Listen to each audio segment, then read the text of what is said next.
vir meer as 10 jaar as ek in mense se sitkamers elke aand as Wade. Hulle ken my glad nie as die nie.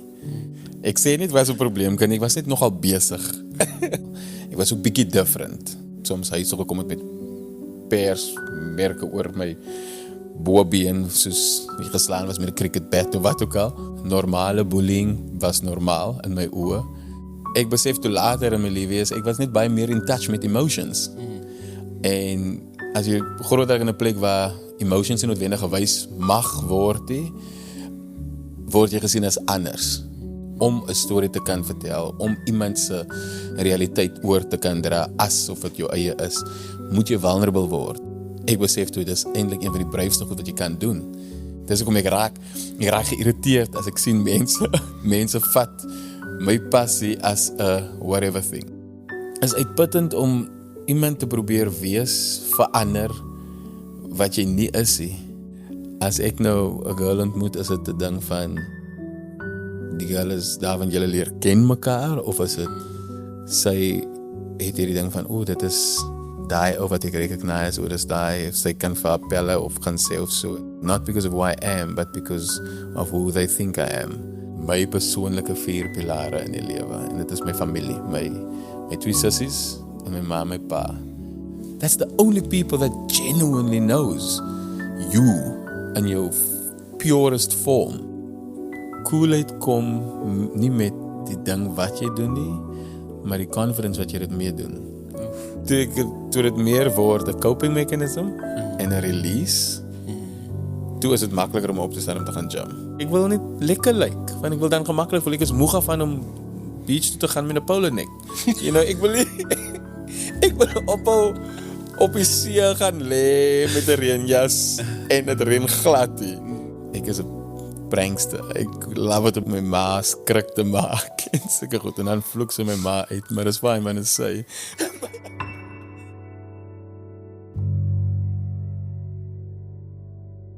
Dien.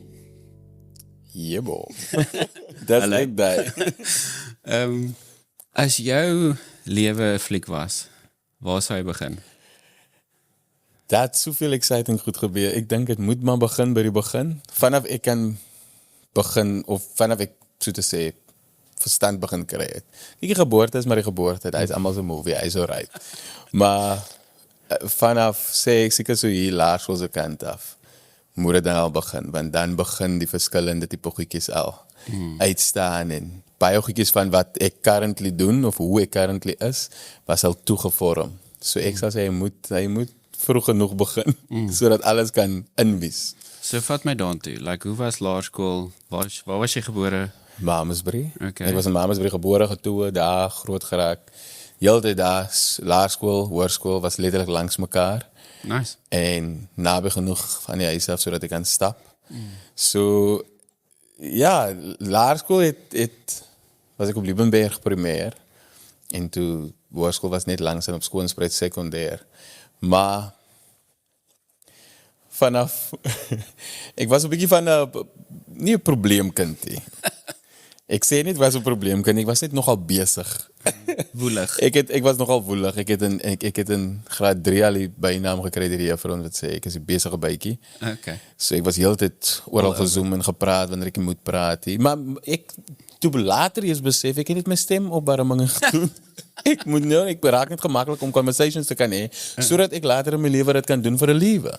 So it wasn't ek wat wil ontwrig, ek was net voorberei. Jy het net geoefen. Ek het maar net eintlik geoefen.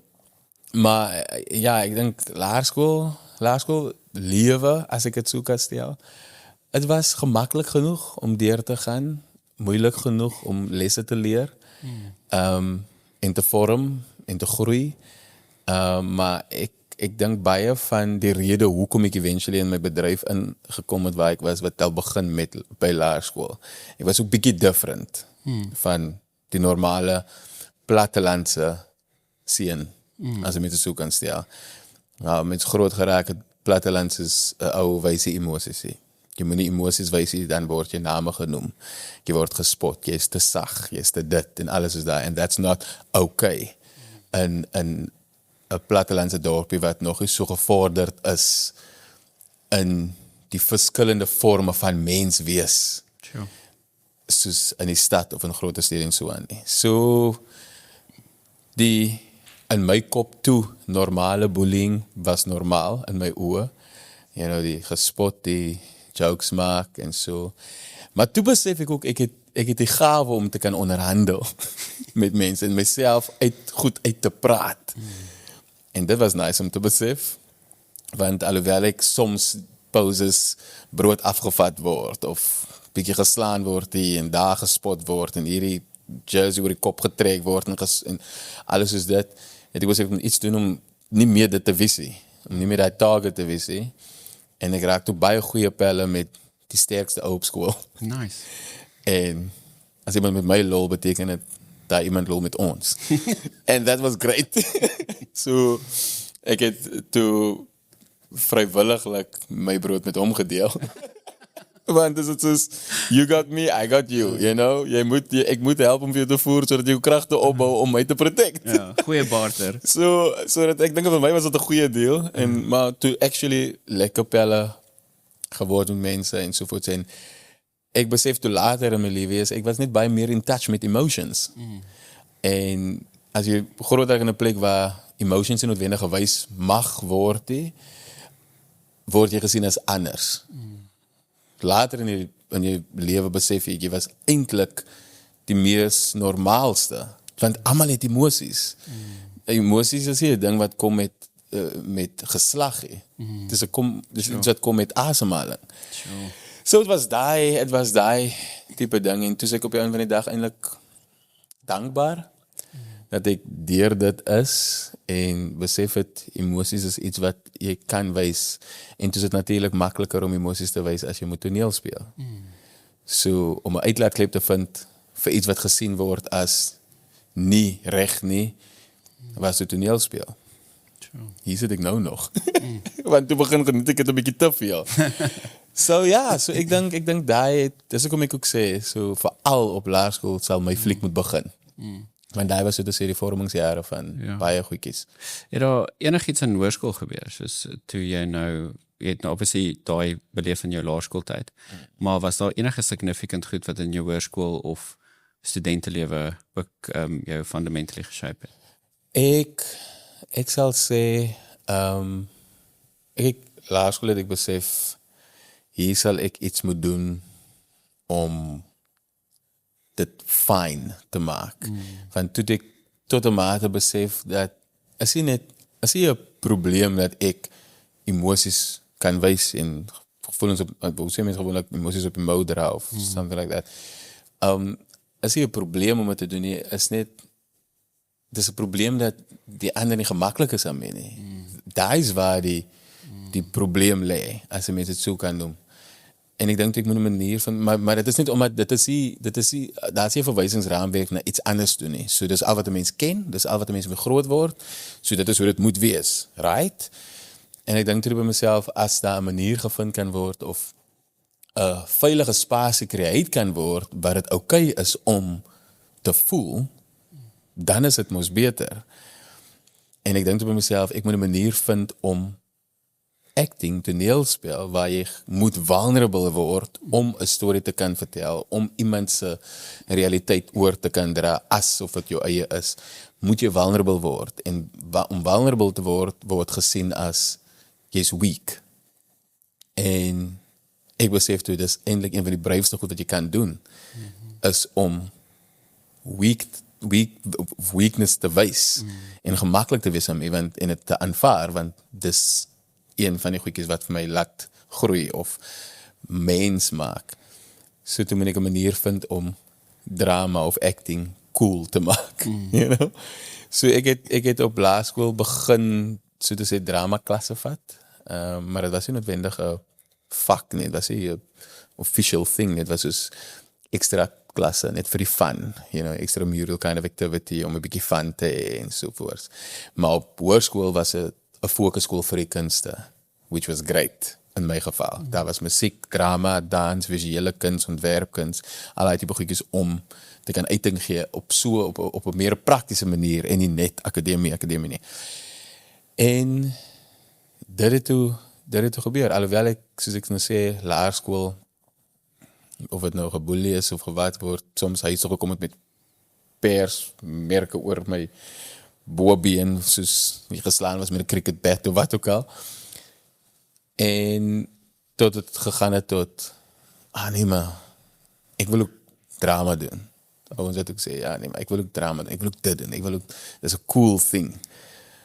En toe raak dinge lekker. Toe raak dinge actually lekker en gemaklik. En is daar wat ek begin acting competitions doen het, wat my blootstelling gegee het. Ek was gelukkig genoeg om in graad 10 my eerste professionele produksie te doen. By kunstefeeste, by KAK&K, by Woordfeest, by daai tipe wat vir my toegewys het, is 'n actual job. Jy kan dit actually doen vir 'n lewe, is nie net 'n hobby nie. En toe sê ek soos, dis definitief waar ek wil wees. Sign me up. Ja, dis definitief waar ek wil wees. En ek is nou nog glad nie spyt dat ek hier in is. Dis hoekom ek raak geïrriteerd as ek sien mense vat my passie as a whatever thing. You know, want dis dieper as net jy wat maak vir iemand anders is. Dis 'n stem gee vir iemand wat ek daaroor kan praat, om iets te word of 'n platform te skep vir iemand wat nie noodwendig daai platform het om te praat oor iets wat either moeilik is of mee gesukkel word of wat ook al.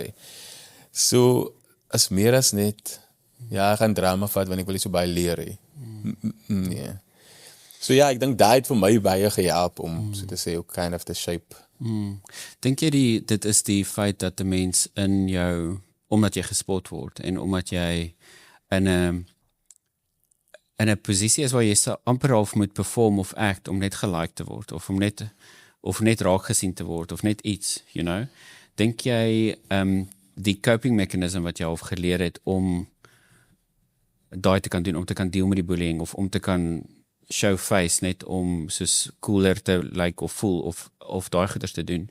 Dink jy dit het jou gehelp met jou acting carrière dat jy nou so vinnig in iemand anders se skoene of karakter kan inklim omdat jy 'n ander deel daarvan ook experience het? Ek dink so. Ek dink dit het vir my baie gehelp. Dis die verskil tussen simpatie en empatie. Om nie te kan voel vir iemand omdat jy hulle jammer kry nie, maar om te kan voel vir iemand omdat jy weet hoe dit voel. Het is 'n klein difference, maar het maak 'n groot verskil. En ek het altyd daai ding so as dit by acting en so kom om nie op 'n karakter se skoene te staan om dit te speel nie, maar om my skoene aan te trek, om dit te word. So 'n klein tipe goedjies wat jy weet soos alhoewel jy nie noodwendig van daai storie hou nie of daai rol hou nie of daai storielyn hou nie, dis iemand se realiteit en jy moet dit met respek hanteer want dis noodwendig jou realiteit wat beteken jy kan dit nie judge nie. Net omdat jy dit ken as jou eie nie. Jy moet dit so eerlik as moontlik want dit is iemand se realiteit, dis iemand se waarheid. En ek dink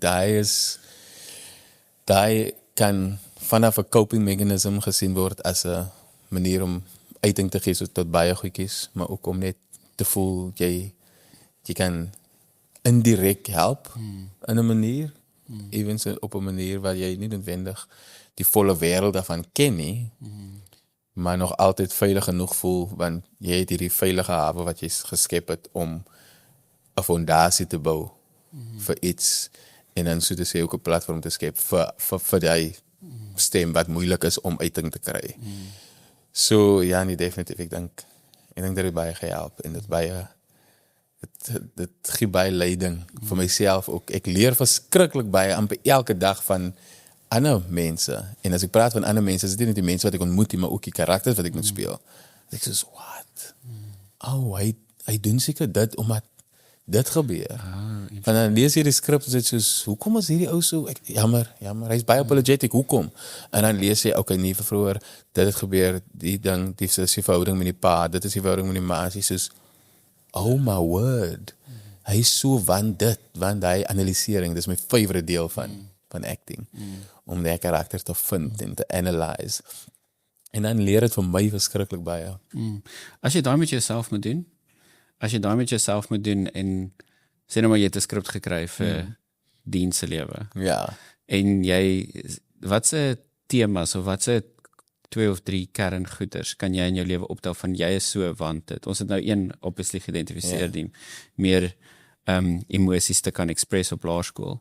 Watse ander themes voel jy as jy die skrip moet skryf vir jou lewe, sal jy kan identifiseer ek is so op daai manier want ek doen dit of ek doen hierdie oor daai. Ek dink baie van dit ek dink baie kom probably van van acceptance af om te wil net aanvaar word as dit sin maak. Maar as ek nou 'n skrip moet kry met my lewe of oor my lewe, sal omtrent 'n storie wees. Maar ja, ek dink regtig dit sal goedjies te doen het met om te aanvaar wie jy is, wat jy doen. Jy hoef nie noodwendig goed te wil verander aan jouself om in te wees of so nie, want op die einde van die dag gaan jy dit die hele tyd moet volhou en dis uitputtend. Is uitputtend om iemand te probeer wees, verander wat jy nie is nie. En dis ook uitputtend teenoor jouself, want jy moet die hele tyd onthou, hoe was ek, hoe moet ek wees, in plaas van wees, net. En ek het dit 'n bietjie, ek dink 'n bietjie te laat in my lewe besef. Aan die een kant is ek bly ek het, want toe ek baie meer geleer, en toe ek het besef, toe is die slag harder, sodat ek weet hoe om te deel daarmee. Maar 'n ander deel van my, die ander pool van dit is weer, ja, ek wens ek het dit vroeër besef, sodat ek vroeër al soveel meer kon doen, met confidence. Maar ek dink is hy ding om iets te doen, want ek vat baie goed van my, ek noem dit my persoonlike 4 pilare in die lewe, en dit is my familie, my 2 sissies, en my ma, my pa. Ek is in 'n bedryf waar mense gaan nie altyd happy wees met wat jy doen nie. Jy gaan nie almal tevrede kan stel nie, en ek weet dit. En ek het dit geleer op die harde manier, deur die bedryf. Jy gaan boodskappe of direkte woorde van mense afkry wat nie nice is nie. En wat jou diep kan vat. En wat nogal vir jou bietjie seer maak soms. En dan kom dit er op 'n punt soos, daai mense kom nou hier op level 75 uit 100 uit in jou lewe en hulle het iets te sê oor, ja, maar dit en daai en dit is hoe jy dit moet doen en daai is hoe jy daai moet doen, is dit 'n leerstelling, is dit dit of wat ook al, en is hulle soos, wat? En dan het dit vir my geraak, want ek moet nou dit verander en daai verander, en dan besef ek maar, hulle weet nie wie jy is nie, of waar jy vandaan kom en wat ook al. Die enigste wat weet is jou 2 sisters, jou ma en jou pa. That's the only people that genuinely knows you in your purest form. En ek gebruik hulle as my pilare. As daar iets is in publiek wat ek wil doen, of wil sê, of wil sien, is dit altyd die een ding wat in my kop gaan is, as my ma, my pa en my 2 sisters dit moet sien, sal hulle fine wees aan my? Is dit okay, of is dit nie? En as ek dink, nee, hulle gaan baie teleurgesteld wees, of baie seer gemaak wees, of wat ook al, then I won't do it. I won't say it. That's the only people's opinions that matters op daai vlak vir my persoonlik. Anders gaan ek vir ewig probeer wees. En dit het vir my baie gehelp. Om net te kan wees soos, ag, well, it is what it is. So as iemand nou vir my probeer oorreed van 'n persoon wie ek is dit, okay, cool, daar is jou weergawe of perception van dit, en is okay. En jy het die reg tot die opinie. Maar ek gaan nie noodwendig laat dit nou vir my so heeltemal van die tracks afgooi, dat ek nie meer kan vorentoe gaan nie. Of ek nie meer kan aangaan nie. En dit is vir my 'n veilige, tog egte genoeg manier om die ship te steer, as dit sin maak. So daai help vir my baie. Voel jy dat negatiewe kommentaar jou nog baie affekteer? Nie op die oomblik meer, nee.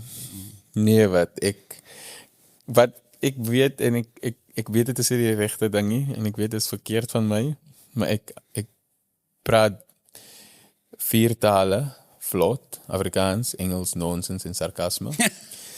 En En ek weet, dit is nie die mooiste om sarcasties te word, maar dit is my guilty pleasure. Wat ek sê, met embarrassment, want dit is nie mooi nie, maar dit is hoe ek kind of deal met negativiteit. As iemand kom en sê, ja, is dat, van dat, en ek sê, wow, okay, ek is so jammer, dit tref my diep. En baie keer is dit heeltemal oor mense se koppe, maar dit is genoeg vir my om weg te kan stap met 'n bietjie. Maar dit het op 'n tyd my baie nogal affekteer. Ek kan onthou, daar was een keer waar ek 'n rol gespeel het. Ek was op universiteit. En ek het 'n rol gespeel van nogal 'n bad guy, wat nie noodwendig net 'n villain is, maar hy maak slegte besluite. En confidently so. En in 'n storie het jy dit nodig, om hoe wyse mense bladsy is wit. Jy vat 'n swart pen. Die kontras, om dit te bewys. So, om goedheid te kan aanspreek, moet jy die teenpool wys. En dis nie 'n ding van, ek moet nou 'n negatiewe ding hier wys nie, is meer hoe lucky is ek om terug op 'n punt te kan kom om die teenpool te wys sodat mense kan besef wat hulle moet doen of wat die beter opsie is of wat ook al. En iemand kom na my toe en hulle sê vir my 'n paar lelike goed en stuur toe na dit vir my 'n lang boodskap van hoe wat 'n leerstelling ek is dat ek hierdie Godgegewe talent gekry het en dit nou gebruik om negatiewe goed aan te moedig of aan te porren. Maar nogal diep ingegaan. Ek sê dit maar nou nog 'n bietjie lightly en it got to me. I was like, flip, is ek heeltemal op die verkeerde pad. Ek love acting, dis 'n genuine passie van my. Maar as ek dit gaan gebruik om mense heeltemal van die pad af te lei, wat is nou die ware daarin? Dan is dit ook nie noodwendig, dan is dit 'n selfsugtige passie in plaas van 'n passie met purpose. Hoe nou? Is dit iets wat is dit okay om iets wat jy soveel lief is aan te doen, net omdat jy lief is vir dit, alhoewel dit soveel skade aanrig. En I didn't know what to do, en as moet ek nou, van toe sit nog in die fase waar jy wil inwees, jy wil aanvaar word deur almal, jy wil cool genoeg wees sodat almal jou like. En ek stuur die boodskap van my ma aan, kan ek onthou. En ek sê, ek het nou geshow, maar dit is nie baie lekker boodskap om te kry na jy probeer het om jou beste te gee op 'n verhoog of iets soos dit. En die eerste van alles is om te weet, jy het nog 4-5 shows van dit oor. Jy moet dit nog weer gaan doen. Maar nou weer dit gaan doen met hierdie voor jou. Sure. So, ek voel nog al lekker nie. Ek weet nie wat om te doen nie. En ek kan onthou, my ma was so as aan, so min gespin, soos nat was goed. En sy is net soos, hy shame, nou wist dit dan nie. Ek soos, ek is 100% seker, ek soos, daar is jou antwoord. En I'm like, what? Wacht, ek verstaan dit nie lekker nie. Sy soos, ek weet mos wie jy is. Ek weet wie jy is as mens. Ek ken jou besides net die karakter. So, dit pla my glad nie dat jy doen wat jy doen nie. Want ek weet wie jy is. Ek ken jou. Ek ken jou hart. Ek ken jou menswees. Ek ken jou principles. Alles is dit. Dis al vir my wat saak maak. So, wat nou? And I'm like, okay. This actually super, I think it's so stupid. Puts it in perspective. Dit puts it in perspective. En as het is, okay. En dis daai tipe goedjies soos ek vir jou gesê het, waar het vir my laat voel, dis my kind of pilare wat jy begin vorm. Hoe sal, my ou sussie sê het ook vir my so 'n nice les geleer op so 'n stupid, eenvoudige manier. Ek het heavily gestres oor 'n vak wat ek moet deurkom. Kyk, ek is 'n praktiese mens. Ek gaan nie nou noodwendig sê ek is dom nie. Maar ek is ook nog nie noodwendig die breedste een in die potlood in die pakkie nie. Maar ek het gesukkel met sielkunde op universiteit, want ek het dit ook gehad as 'n vak. En ek sit en ek leer en ek berei voor en dit sit net nie. Ek kry net nie, hoe kan ek 'n storie maak uit dit, sodat ek dit kan onthou, soos ek my woorde onthou nie. Hoe kom ek? En ek stres. En En dit begin met toe nou heeltemal vat soos ek dink ek gaan hierdie kan doen nie. En ek bel my suster, my ouer suster. En ek sê vir haar, Lynn, I don't know what to do. En sy sê, okay, cool, kom ons kyk gou, wat is die probleem? Ek sê, ek sukkel met sielkunde. Ek verstaan dit nie. En as ek iets verstaan, kan ek dit nie onthou nie. Ek sukkel met dit. Okay, maar nou wat is die ergste wat kan gebeur? Ek sê, ek gaan dit dryp. Sy sê, ja, en dan? Dan moet ek het volgende jaar weer doen. Dan wat is nou so erg aan? Ek sê, nee, maar ek bedoel, ek bedoel net, dan het ek nou soos eerste jaar sielkunde in my tweede jaar. Ja. En I'm like, I feel so stupid. Sy sê, ja, en dan wat? Ek het al op my finale jare vak gepluk en toe moes ek 'n jaar oor doen as gevolg van daai een vak. En ek sien my ouer suster is super suksesvol en intelligent en ek kyk op na aan beide my sissies vir verskeie redes. En I'm like, so failure is okay. Sy sê, dis nie okay nie, dis deel van die journey. So what? Wat gaan dan gebeur? Alles gebeur soos wat het moet. Ek sê, okay. Dus dit leer ek met min druk, met min worry oor dit en daai.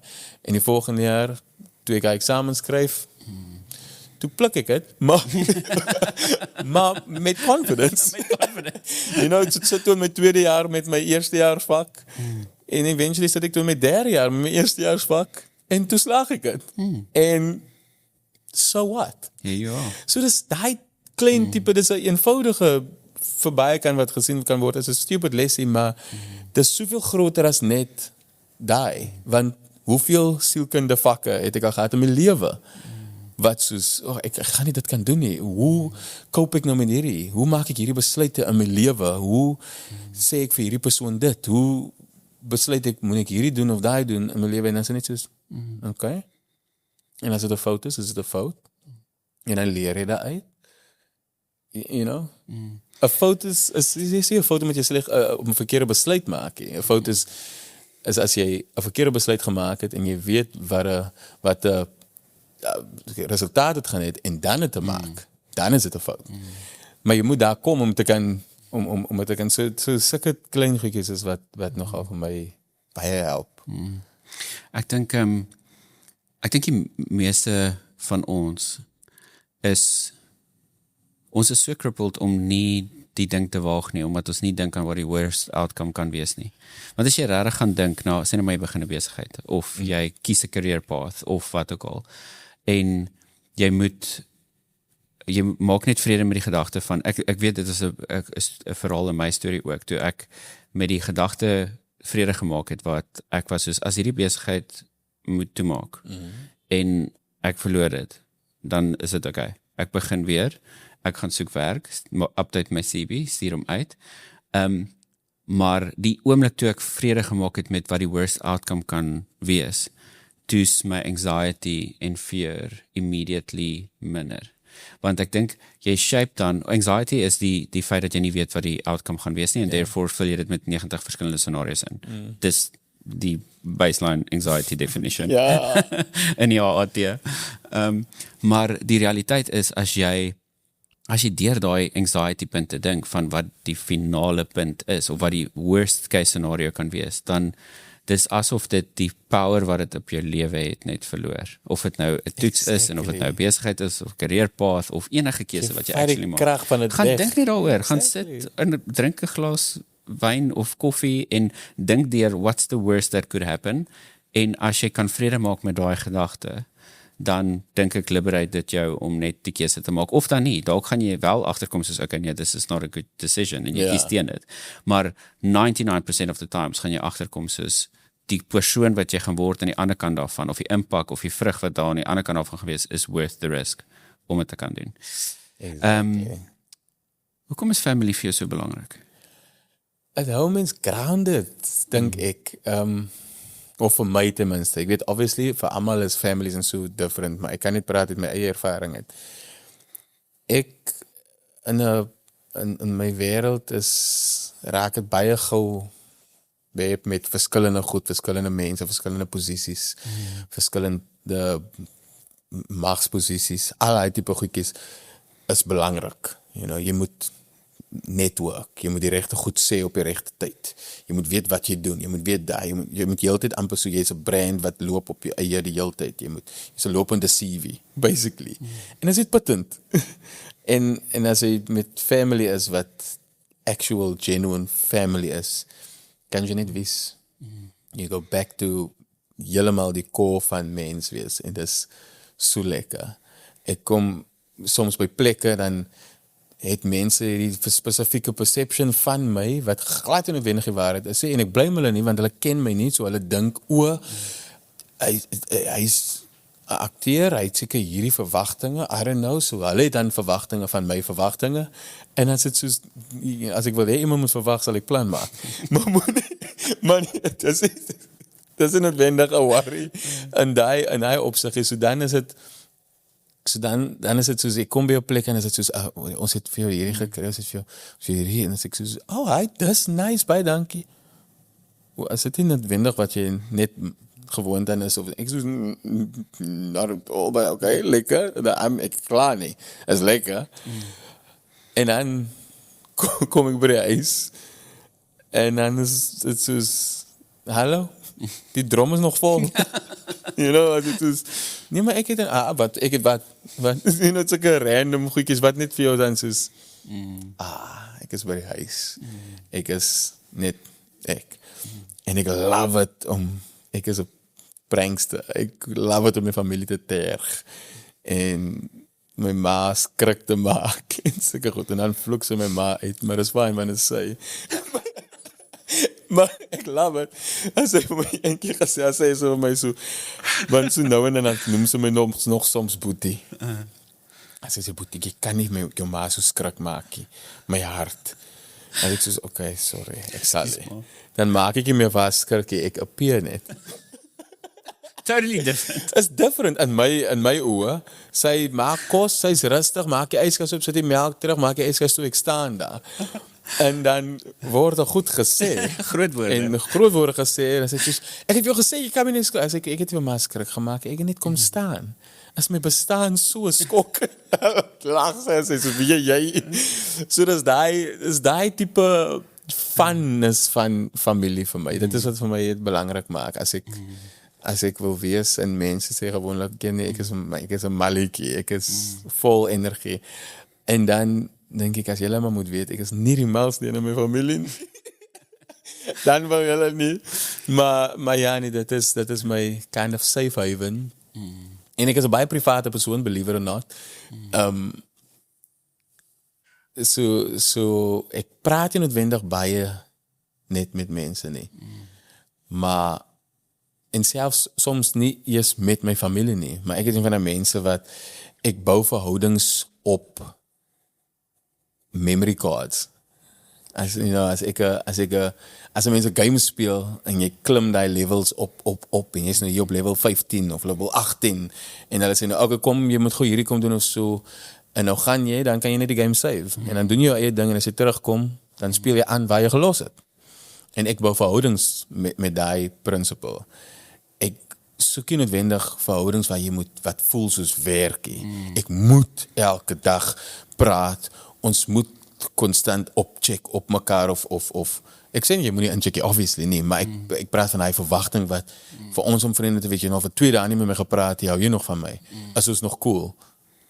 Ja, you have your life, jy is besig, jy doen hierdie, doen hierdie, ek doen daai, maar ons weet wie ons is, en ek het 'n handjevol van sulke tipe pelle, en my familie, like, hulle weet, ek is besig, ek weet hulle is besig, but the moment we get together, is dit alles gesave op die memory card, jy gaan aan, jy bou voort op waar jy laas was, het lyk asof jy nog nie eens gister nie, maar net om mekaar gesien het. So dis daai fun ding van wat ek voel, verhoudings op waar het moet wees, om mekaar te verstaan ter op die in binneste kant van eerlikheid en core, wat het belangrik maak, wat het lekker maak, en wat weer eens by pressure afvat. Dat jy nie hoef te worry, want imagine jy met anxiety het oor vriendskap. Is vriendskap vir jou maklik? Ja. Gegewe jou industrie, gegewe dat mense partykeer hierdie verwagting teenoor jou het of so, voel jy moet perform as jy by 'n braai aankom, dat daar seker verwagting is dat jy moet snaaks wees of moet so wees of moet so wees of Dit hang, ek read a room, ek read maar 'n room en kyk maar hoe dit gaan, you know, sommige kere sal ek maar aanswitch en 'n bietjie snaaks wees, as ek regtig lus is vir hy choppie. So as dit is okay, is worth en jy it. het nie joune gebring. You know, exactly. You know, as niks so lekker soos iemand anders se hoelie steek. By 'n bring en braai nie. So soms is daar verwagtinge en dit is ook maar so selfs as 'n mens mense ontmoet in 'n romantic way. As ek nou 'n girl ontmoet, is dit 'n ding van die girl is daar van julle leer ken mekaar of is dit sy het hierdie ding van dit is daai ou wat ek recognize, of dis daai, of sy kan vir haar pelle of gaan sê of so, en ek het al daar ook hard geleer, harde lesse geleer, wat het sad maak, want dis is, hier dacht ek nog, wow, ons connect lekker. Hulle connect met my karakter, of Interesting. hulle ken my karakter, so nou wil hulle met my chill, not because of who I am, but because of who they think I am. And that is sad, you know. En dan, in so 'n geval raak dinge soms moeilik. Want nou, waar bou jy? Soos, baie van my pelle, en ek sal obviously nou nie name noem nie, want van die goedjies wat gesê word, is nie noodwendig aanvaarbaar nie. Maar baie van die pelle sal sê, toe ek nog groot geraak het, of groter, toe ek nog aan die begin was van hierdie bedryf, toe sê hulle, so gaan jy eendag soos famous wees. En ek weet nie hoe die ding werk nie. Ek weet nie hoe die goed werk nie. Maar dit was nou ook al jare terug, waar ouens by mekaar se grootste goal was om 'n girl te kry. Toe mense nog nie besef het, dat is goed soos debit orders. En al die, so obviously het nog hierdie onkundige brein. Dat is een van die grootste goals om 'n girl te kry. En een van my pelle gesê is, maar as jy dan nou dit gaat doen vir 'n liewe eendag, gaan dit seker lekker wees vir jou, want jy kan dan pick and choose. Jy kan enige girl kry wat jy wil hê. En I'm like, toe was het soos, right, dis nogal waar. Dat is lekker. En dan later is het soos, flip. Het is heeltemal het teenoorgestelde. Nou is die proses langer, want jy moet nou eers sif. Filter. Wie is hierdie persoon en vir wat is hierdie persoon nie? En alles wat jy doen is onder 'n limelight gesit soms, so you know, maak het soms erger om iemand genuine te ontmoet en te wonder, want die hele tyd as mense iemand ontmoet is hulle daar vir, moet hulle genuinely met jou wil chat, of vir jou leer ken, of is dit daar vir individuele selfsugtige redes, of iets soos dit. Maar weer eens moet die mens maar die kaf van die koring skei in die manier van hoe jy connect en tot wat se level jy connect en daai tipe goedjies. Maar dan kry jy ook mense wat jy ontmoet en jy net hy gevoel het van, this is a genuine, this is a lekker chat, dit is a lekker conversation en jy vind dit enige plek, enige tyd onverwags. Vanaf die hoogste posisies wat jy as jy by 'n corporate gig is en jy het hierdie ou wat super talentvol en suksesvol en alles is dit en jy connect net so lekker met daai persoon, maar dieselfde, die ou wat hang langs die vullisloor en die chat, conversation is en jy connect net so lekker en dan is dit soos meer oor die mens other than wat hulle represent of waarmee hulle kom, maar weer wie hulle is as wat hulle kom. So daai maak het soms moeiliker, maar I guess dis maar so. Dit maak het seker dat jy meer ingestel is op connection, right? Want basically jy het klaar die aandag en energie wat teenoor jou uitgestort word. Soos mense stroom na jou toe en almal wil jou aanskud en selfie hier en al daai, maar soos 'n connection is nie iets wat jy kan force of fabricate nie. So jy kind of, ek dink in jou scenario is dit seker wat die filter of die maatstafproses is met wie jy op 'n different level connect, voor jy hulle 'n bietjie dieper in jou lewe. Ja, en voor jy net kan gemaklik praat met daai persoon. Ja, nee, dit is Veral romantically ook seker. Ja, veral romantically. So, dit is genuinely maar hoe dinge gaan. Jy moet maar besef wat jy doen, wat die rede is hoekom jy doen wat jy doen, en daarmee stiek. Van op 'n van die dag is dit maar al wat, echt en eerlijk is. En ik bedoel, as jy die gemakkelijkste weergawe van jezelf is, as jy die meest eerlijkste en is net as een mens gemakkelijk is, voel ik. En dit is hoekom ik sal altyd wil gaan as ek instap in 'n plek, of welke ek is gemakkelijk. Waar ek instap, nie noodwendig omdat ek wil oorvat nie, maar omdat ek confident is en in wie ek is. So ek hoef nie in te staan soos, wat gaan hier aan, gaan die mense dink, is okay as ek dit doen of daai doen, of is dit okay as ek so, ek is fine met wie ek is. So ek kan confidently instap somewhere, sonder om daaroor te worry, en dan kan jy net wees en begin connections bouwen en begin, en probeer ander mense gemakkelijk maken, want as hulle gemakkelijk is hulle die meest eerlijkste weergave van hulle self. En is net dan wat jy kan besef, is daar connection of nie. So al die vef tussenin moet nog eers, van die kant af.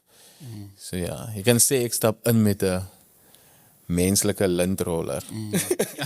Al die flaf moet af, nie los die rafeltjies, wys my die garing. Die ware garing. Maar hy is maar die, ja, dat is maar hoe dit gooi. Voel jy ooit jy het soos nie identiteitskrisis nie, maar is dit vir jou moeilik om te shift tussen jou karakters wat jy op stage en jy is al 10 jaar in Suid-Ooster, soos is daar deel van jou karaktertreis wat jy agterkom, hoorie, dis nie eintlik die nie, dis die ou wat op stage of op voor die kamera is, of is jy redelik maklik soos as jy die deur toe maak of jy klim af van die verhoog af dat jy's dien en klaar?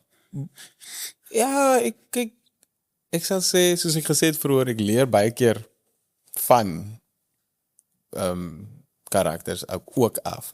Maar dit kom alles by die voorbereiding. So as ek nou voorberei spesifieke karakter en hierdie karaktereienskappe of hierdie liggaamshoudings of wat ook al, besef 'n mens dan okay, dit is so sekere goedjies gaan. En as daar sekere elemente nou oorgaan en dien is dit soos jy het nie genoeg jou navorsing gedoen of distance create tussen Dean en die karakter of Dean en Wade of wat ook al. Maar ek persoonlik praat baie keer oor my karakters wat ek speel as completely different mense. En is vir sommige mense so snaaks, want dis hulle hoe my sien, soos jy sê, ek is nou al vir meer as 10 jaar op Suid-Ooster. So that alone kan iets wees, want vir meer as 10 jaar, as jy moet dink aan, vir meer as 10 jaar is ek in mense se sitkamers elke aand as Wade. Like my glad nie as die nie. So vir hulle raak groot met dit, of hulle leer ken hierdie persoon, and that's that person.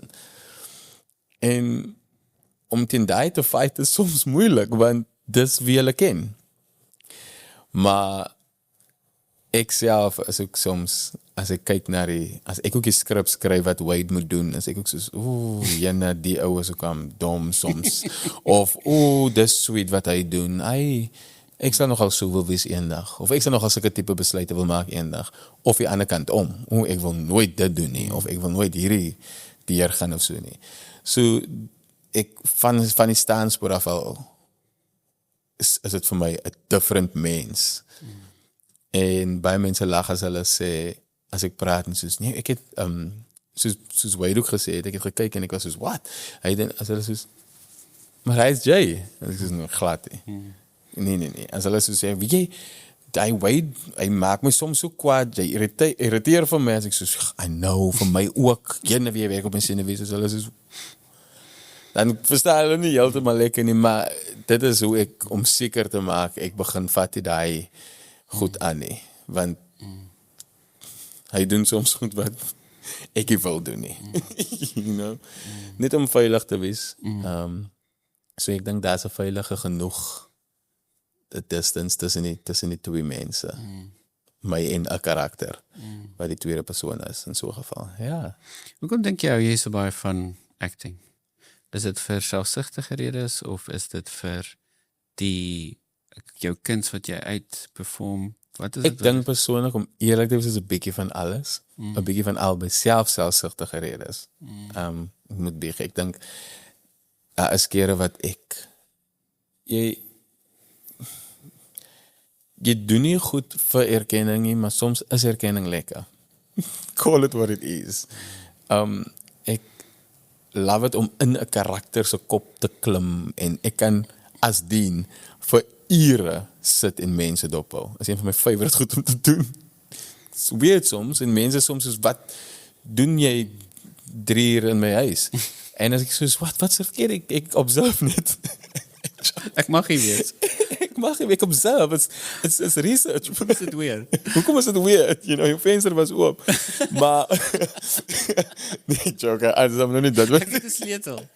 Ja, ek het 'n sleutel. Ek het al 3 jaar terug het gesny. Wat van jou aan? Maar Danny, maar is ook nee, ek dink jene. Ek moet my kans om nou ons te praat. Ek gooi. Nee, maar ek dink wat was die vraag? Ek weet nie.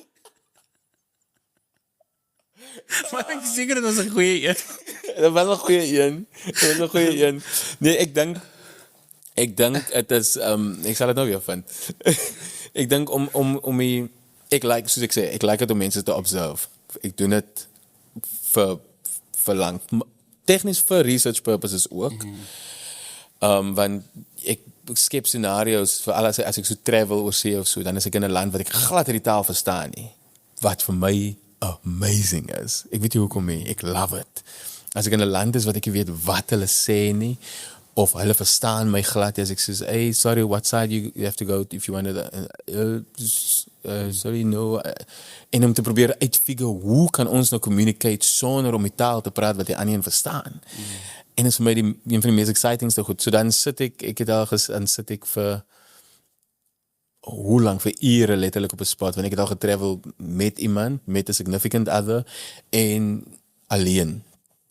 En ek kan sit en dan kyk ek net en sit nou, hierdie twee sit nou hier op hierdie kombers, hulle hou nou op piknik, maar ek dink dit lyk soos 'n eerste date. Nou begin create jy 'n scenario wat mense mos maar love om te doen.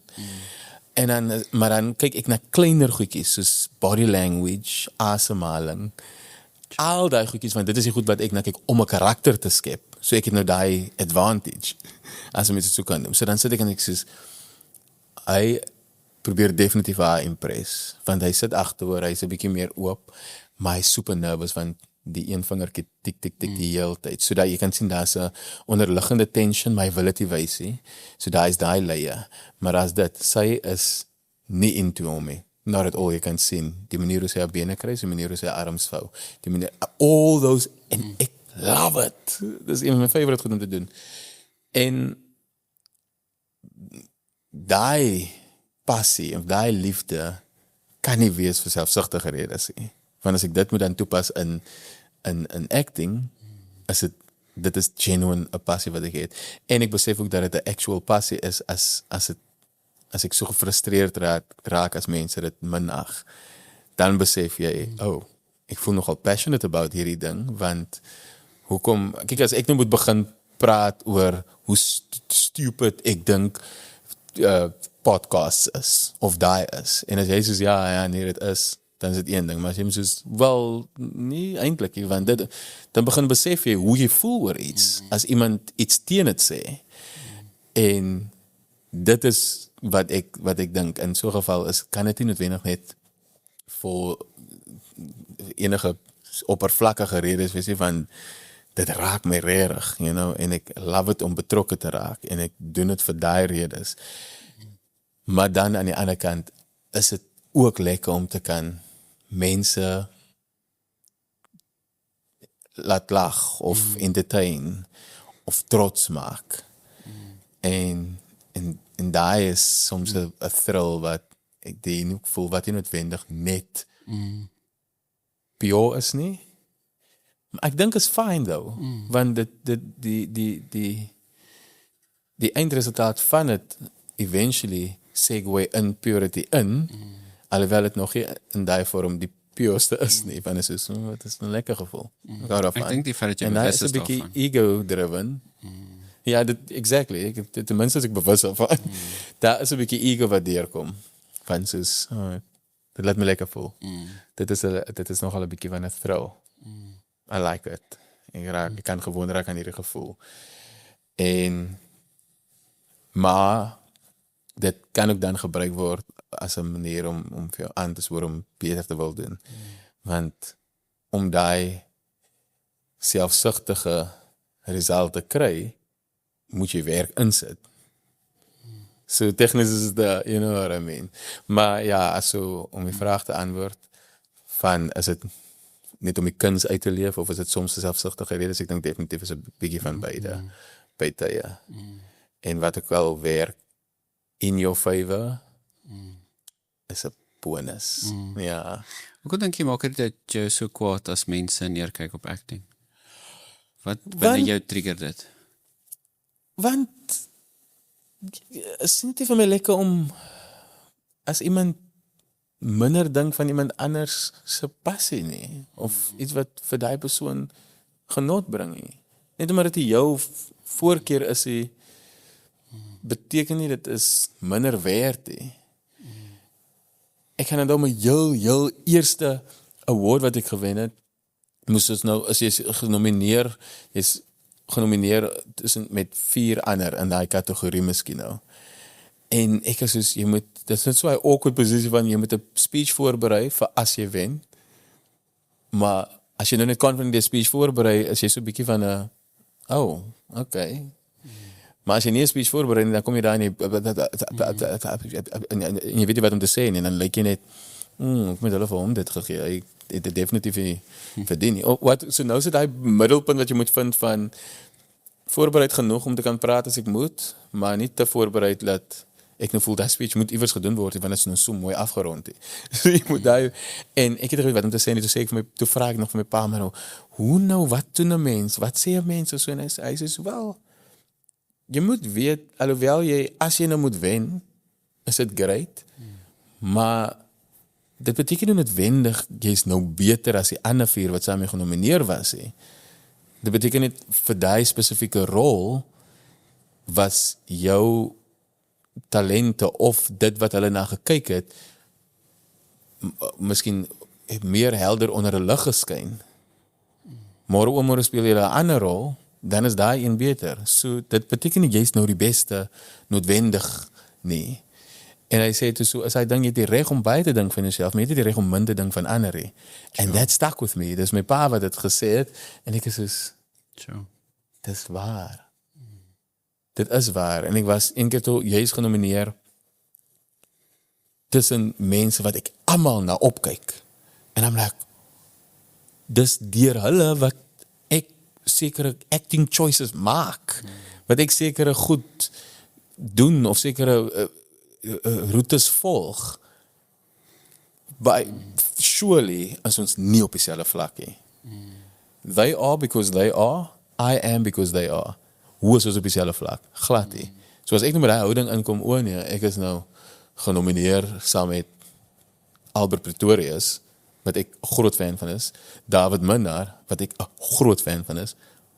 No way is ons op dieselfde vlak nie. Maar daar was erkenning gegee vir wat jy gedoen het met 'n spesifieke karakter. So ek dink daai verskil wat 'n mens moet kind of vang of koop is het ek weer eens geleer by my pa. Soos ek nou al deurgangs gegee, dat dan by my ma, dan by my sussie, dan by my pa, lesse wat 'n mens leer, en dit is een van die redes hoekom ek hulle gebruik as my 4 pilare wat hierdie dak ophou. Of hierdie gebou ophou, wat ook al dit is, of die entiteit. Maar is daai tipe, I think, is daai tipe houdings of approaches, benaderings tot die lewe, wat dinge makliker maak, of meer laat vloei, en minder laat lyk asof dit hierdie oppervlakkige keuses of iets is. Wat voel jy, is jy tans besig om te leer in hierdie seisoen van jouself? Wat gebeur in daai dienmensmasjienkie op hierdie stadium? Ja, ek weet ek het altyd gedink, want ek dink almal dink ek. En ek kan nie, mense kan nie dink ek kom nou vir hulle nie, want ek is deel van die groep, so disclaimer. Maar toe ek kind soos 5, 6 jaar oud is, dan dink 'n mens mos iemand wat 30 is oud. Want jy's 5 of 6.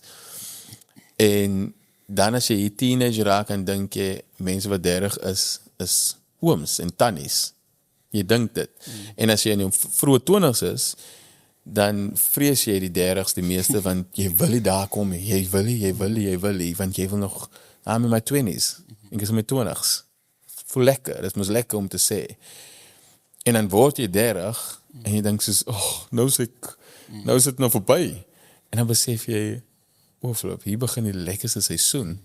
Jy begin introspeksie doen, jy begin vra vir jouself, vra wat jy bang was nog altyd om te vra, en jy is gemaklik met die vraag, en jy antwoord dit so eerlik as moontlik, nie reg as moontlik nie, so eerlik as moontlik, en jy is okay daarmee. Want baie keer antwoord 'n mens vrae om reg te wees, in plaas van om eerlik te wees.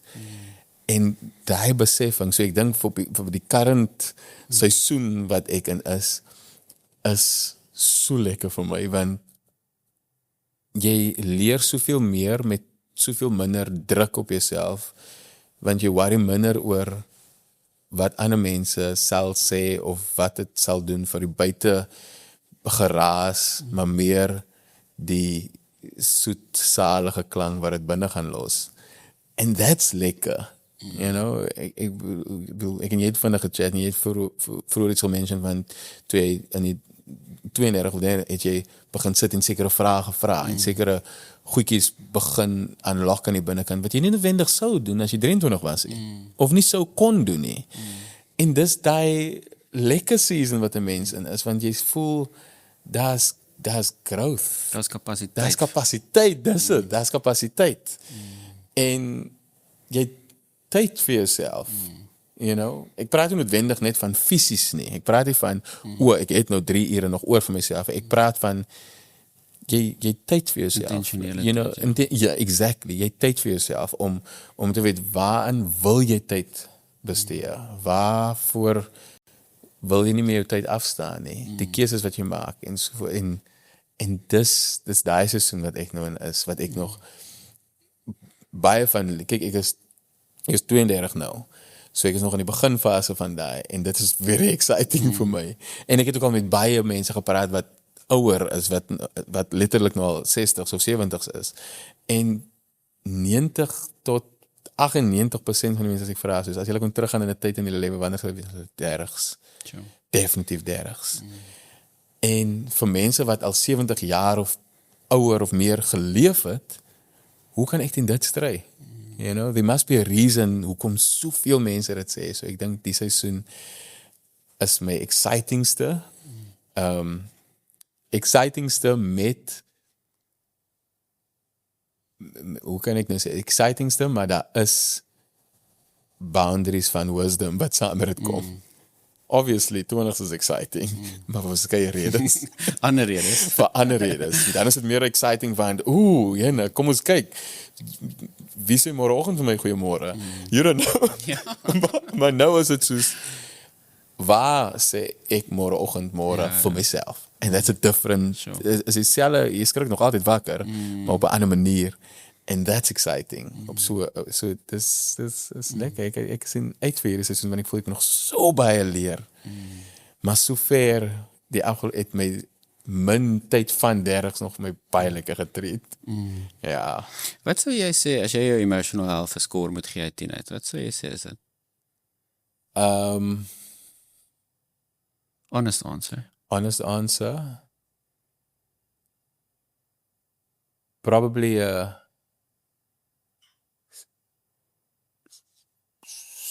6.8. Rede hoekom ek sê 6.8 is ek slaag definitief in my oë. So ek is oor die helfte, alhoewel slaag dis daar 30% is. Maar En dan kom jy, dan jy far beyond. Maar so ek slaag definitief en ek is definitief aan die meer positiewe kant van dit in my opinie. Maar hoekom ek nie wil sê 7 nie, want 7 is vir my ek het baie hard op myself. 7 is vir my 'n baie hoë punt. Daar's te veel wat ek besef ek moet leer elke keer. As ek toe ek drama geswat het, as jy eerste jaar daar kom, voel jy weet alles, want jy is 'n drama student. Ek praat nog van drama spesifiek, maar ek weet nou, want ek het die koeksuster gespeel op Crash, so I know about acting. Op die tweede jaar is dit soos, ek kan nie wag, ek moet sekere goedjies leer nog, en as jy in die finale jaar is, dan besef jy weet niks, en dan stuur jy jou uit in die wêreld. En ek dink dit is so te sê so 'n geval met my, as jy nou praat van my emotional rating, as ek dit so mag noem. Dat is 'n goeie analogie. Dan is dit 'n ding van ek wil nie vir my 'n 9 uit 10 gee nie, want hoe meer ek groei, hoe meer ek leer, hoe meer besef ek daar is om te leer. En is net soms deur die lewenspad wat jy stap, waar jy seker goed kan leer.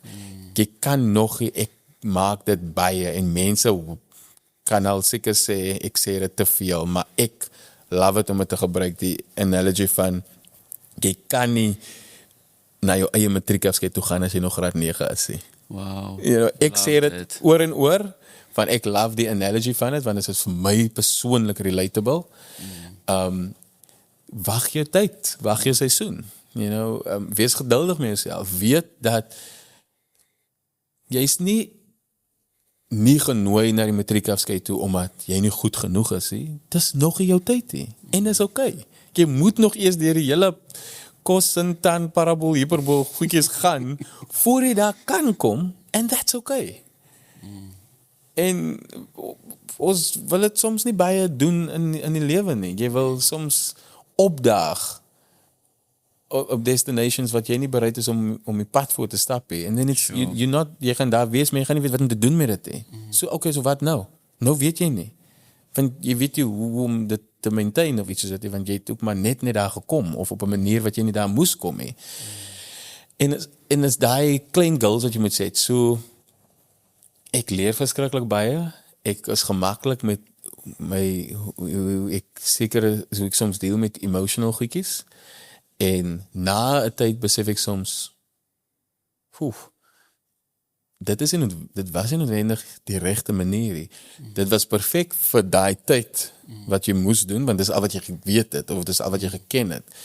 Maar jy choma, as jy dit miskien met hierdie knowledge wat jy nou het gedeel het, was jy lankal deur daai ditch wat jy jouself in bevind het.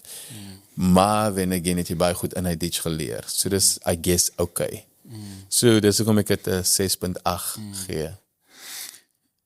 Daar is 'n baie accurate way of 'n goeie analogy om dit volgens te meet. As ek jou kan vra, soos wat is iets waarmee jy tans battle? Like, wat die res van daai 3.5% opmaak, wat jy net voel, soos hierdie krap nog in my karakter, of ek sukkel regtig om oor hierdie deel van my te kom, of om peace te maak daarmee, of dit te verander, of wat ook al. Wat is daai een ding wat comes to mind?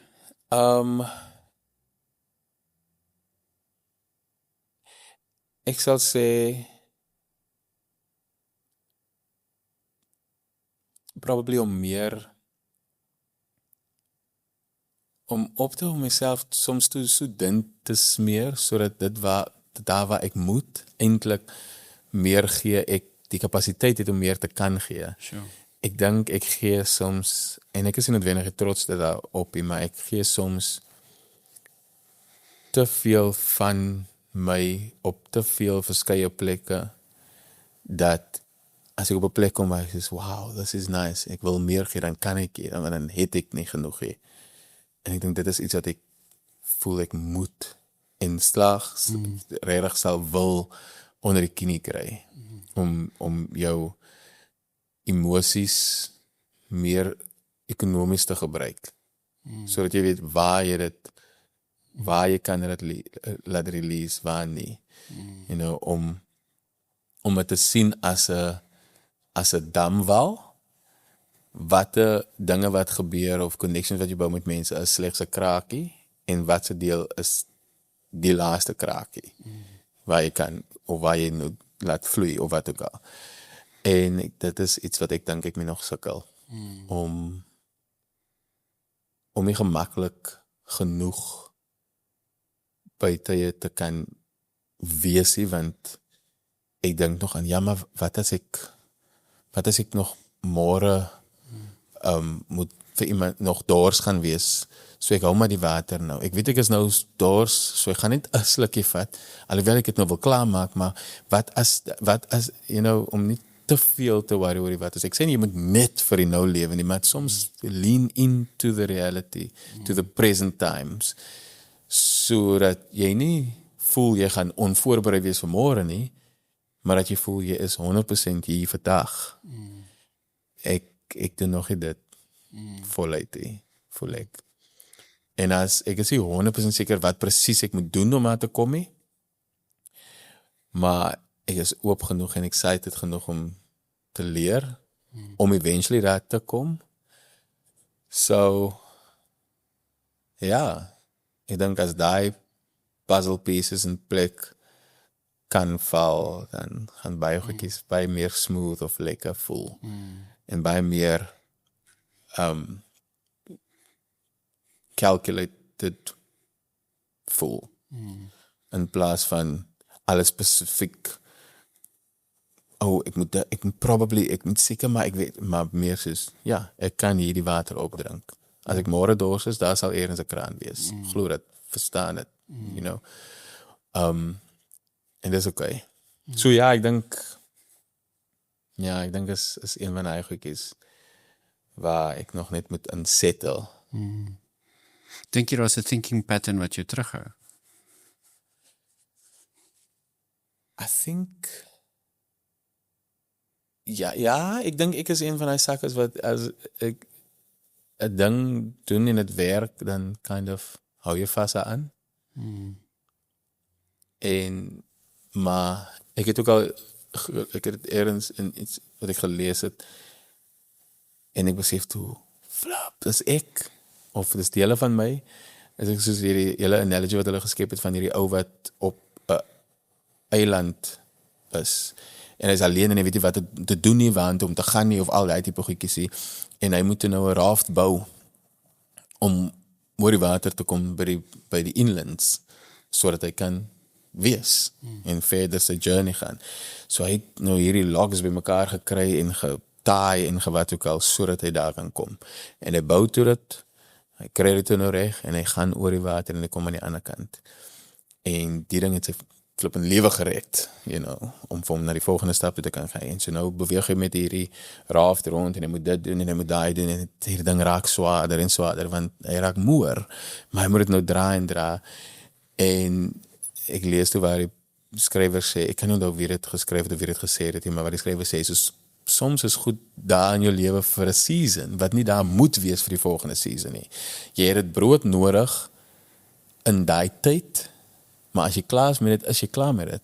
Dan moet jy aan kan gaan en bereid wees om dit te laat gaan, want jy moet nog groei, jy moet nog vir die volgende stap. Jy het daarof nodig gehad om te kom aan die ander kant, maar nou is daar paaie en daar is nie meer water nie. Hoekom loop jy nog met hierdie swaar ding die hele tyd? Let go.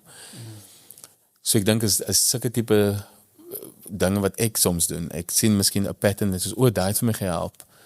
Ek moet dit so doen en dan doen ek dit. Maar dit soos toe dit vir my gehelp het die eerste keer was ek 24.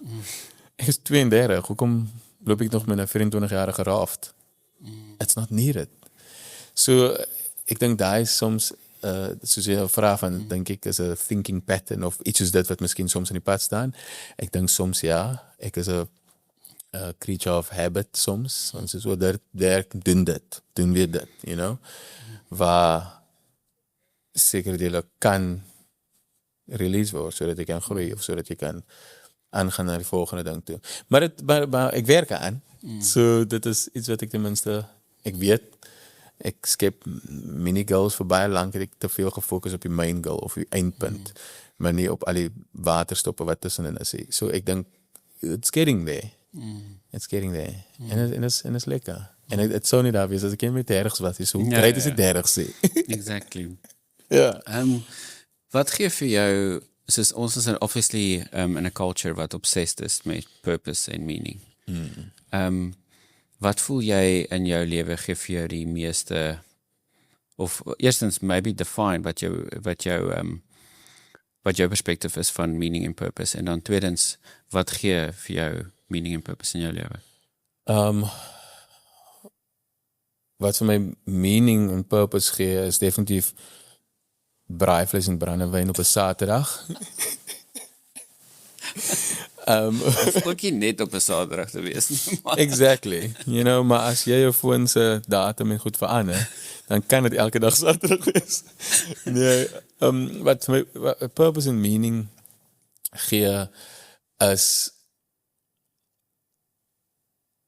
die happiness wat sekere klein goedjies kan create in die mees vulnerabelste oomblikke. As jy in daai, dink ek, weer eens my opinie, as 'n mens in daai oomblikke gemaklik kan wees, voel dit jy het iets bereik wat op 'n lekker plek sit.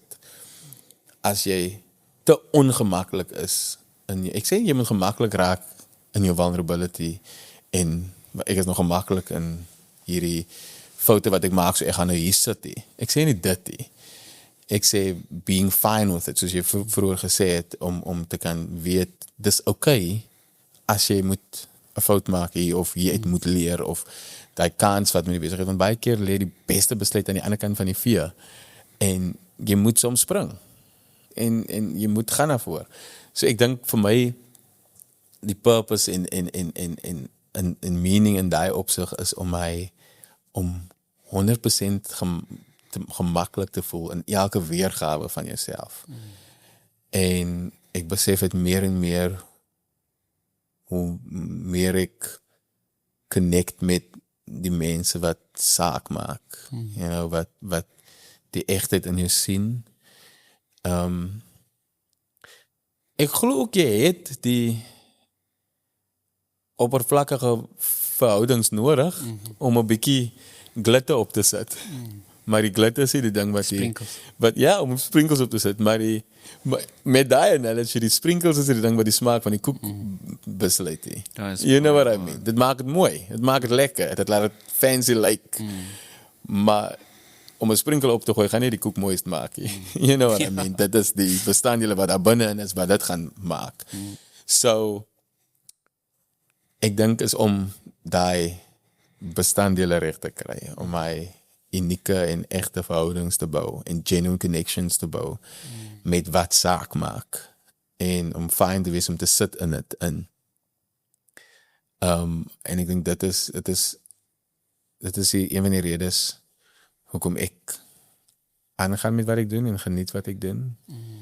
Ek vind soveel genade uit om te kan leer en verander goed te kan weet. Ek like ook die idee van iets word wat ek nodig gehad het op 'n tyd, sodat dit kan spasie skep. Ek haat dit as mense ander wil afdruk sodat hulle kan vorentoe, daai krap mentaliteit. En om eerlik te wees, en mense kan my kruisig vir wat dit is, ek vind dit baie, of ek het dit al baie gevind in my eie kultuur. In my eie kultuur is dit 'n ding van, as pelle van my hoor gaan, dan is die ander soos, ek sien nou, Marco doen nou dit, nou, ek wil ook dit doen. Ja, maar wat hy verkeerd doen is, hy gebruik daai, en daai is cool, in plaas van, celebrate hom. Dit is iets wat, you know what I mean, dit is daai. En ek weet het, weer eens, want toe ek drama wil gaan doen, en in hierdie bedryf in wil gaan, en in Mamasbrief dit gesê het, was hy voorgelag, want dit is nie 'n ding wat ons in Mamasbrief doen nie, of gedoen het nie. En we gaan drama doen, okay, ja, cool, ja, cute. Maar wat is jou regte goal? Wat is jou regte werk? En sy sê, what do you mean? Dis genuinely wat ek wil doen. Ja, maar okay, maar you know, en dan is daar my 4 pilare wat glo in my, wat sê soos, ons ken nie baie van dit nie. Eerste keer wat hulle in die theater was want hulle moet nou seker verdien gaan support. I don't know. Dis musiek, maar wat is but not growing up with theater or with acting of so, maar dis iets wat ek wil doen. Hulle ken nie die beroep wat ek wil doen nie, maar hulle ken my. en hulle gaan dit support. En daai is, I mean, come on, hoe blessed kan 'n mens wees, you know, om daai support te kan hê, om ondersteuning te hê om vir jou vorentoe te druk. So, om te kan eventually word iemand wat soos, nou kan iemand en mams wat die sê, nee, ek wil drama doen. Oh, okay. Ons kan. Want ons doen het. Mense van mams wat die doen drama. You know, daar is nou 'n verwysing. Ek kon nie noodwendig sê, mami, daddy, ek wil drama doen soos Uncle Lionel se kind of Auntie Sandy se suster, of ek kon nie. Daar was niemand om na te wys nie. En dat niemand dat doen nie. Maar is iets wat ek regtig vir lief is en is soos, oh, daar's niemand hier, so gaan ek maar nou dit los. Of gaan ek druk en dan die guinea pig wees vir either failure or success. En daar's nou skoolkinders of so wat al baie keer sê, nee, ek het ook, of ouers wat vir my kom sê, nee, my kind wil drama doen, maar hulle soos, nee man, soos die en so, en as het soos, there's a little bit of a pat on the shoulder, not for just selfish reasons, maar as hy dink van, dit beteken vir my baie, nie omdat ek nou die ou is nie, glad nie, dit beteken vir my baie, want dit is die ou wat ek gesoek het, of wat ek so graag wou hê, om ander mense te laat inkoop op my drome, en hulle wou nie, van hulle het nie 'n verwysingsraamwerk gehad nie. My ouers het, want hulle het in my geglo, nie in die beroepie, hulle ken nie die beroepie, maar in my geglo, en daarvoor is ek vir ewig dankbaar, want deur dit kon ek 'n verwysingsraamwerk skep. So sulke tipe goedjies is wat vir my exciting, wat vir my druk met die purpose, wat druk met die meaning, om te kan teruggaan na skole toe, om te gaan klas gee, of om te gaan motivate, of om te gaan dit, of so. Ek doen merkwerk by Stellenbosch Universiteit, waar in die praktiese drama waar ek geswat het, en die mense met wie ek merk, is die mense wat vir my klas gegee het. En ek sit daar nog steeds in awe van die mense. Groot respect. Like, regtig waar. En nou moet ek saam hulle praat en sê, so, ja nee, ek dink hierdie student kan soveel of so, of moet hierdie aanwerk of so, en ek soos, dis, what? You know, is die type goed wat mening gee, wat vir my so dat wil harder werk. En ja, en is lekker. Dis is lekker om te voel, jy doen die ding wat vir jou purpose gee, maar is fyn om het te doen, want jy geniet het so baie. Ja, as ek dink ek is gelukkig om in die gap te val, waar het al die kante trek. Ek voel ek moet doen dit, ek moet het doen, want ek moet het doen, maar is okay, want ek wil het doen. En dan, as het dan die wil maak, jy moet soveel beter. Jy verwys baie na die jonger dien, die mamas by die dien.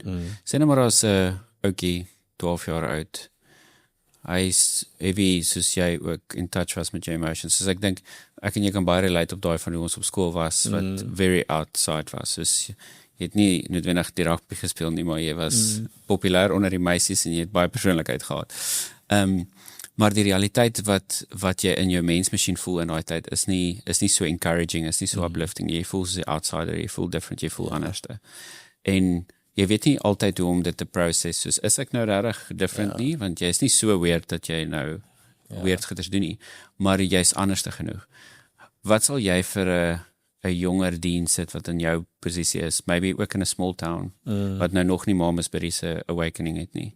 Hulle is daar van 'n town wat ons nie kan pronounce nie. En hy is confused in die sens van, like, ek wil dalk drama doen, of ek wil net meer in touch wees. Iets wat ek nou opgetel het is, ek was in menigte gesprekke die laaste 2 weke met mense, dat sodra hulle praat oor om diep te wees, of kreatief te wees, voel hulle daar moet gedefend word na daai sentence. Ek het letterlik 'n interview of 'n gesprek met 'n dame gehad, en sy het gesê soos, ek wil 'n diep girl wees, of ek het vrede gemaak dat ek 'n diep girl is. En toe sê ek soos, hoekom voel ons, en ek voel ook soos, why do we feel we need to justify it, asof jy kan nie net daai sentence sê nie, jy moet hom preface of opvolg met iets anders. Jy kan nie net sê, ek is kreatief, en dit daar los nie, soos jy moet dit kind of sê, soos ek het ontdek, ek is kreatief, of ek hou meer van hierdie tipe goed. Maar 'n ou wat van somme hou, is net soos, ek like math, en ons aanvaar dit, soos jy's, of dit's 'n dokter, of wat ook al. Exactly. Jy aanvaar dit baseline, die perspektief wat jy connect tot daai education, experience of skill, het al die konteks nodig. Maar as jy sê jy's diep, of jy sê jy's kreatief, voel ons moet gou inkleer, soos, moenie dink ek sag nie, moenie dink ek's dit nie, moenie dink dit nie, moenie dink dit nie. Anyway, dat was 'n sidetrack. Nee, maar dit is, ja. Terug jong dien toe, wat sal jy vir so ouetjie wil sê, wat soos wat jy nog gesê het, jy het gewens jy was daai ou vir jouself. Wat sal jy vir daai ou net in sy oor wil fluister en sê, Chom? Ja, ek sal letterlik want vir daai jong dien, wat het gegaan, ook kyk, daar is ander goedjies wat vir jou belangrik is. En dit is sad dat dit is, maar dit is deel van die opgroeijare. Jy wil inwees, jy wil cool wees. Wat ook al dit beteken vir daai 11-jarige of 12-jarige brein. En ek sal dan wil sê, probably, die coolheid kom nie met die ding wat jy doen nie, maar die confidence wat jy dit mee doen. Oef. Want, So good. you know, as ek het dit geweet, ek weet dit nou. Maar ek het nie geweet, ek is anders, wat beteken toe, ek was 'n outsider, ek was nie noodwendig die normal plattelandse type seun nie, you know.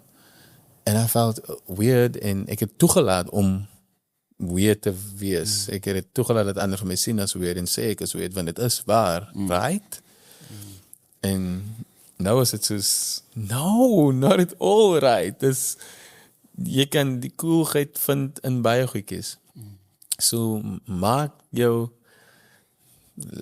lack of something asof het 'n choice was. Ek terg nou so by die werk as ek soms foute maak, maar soos ek sê, ek is 'n grap, ek glo jy moet van hê waar jy is.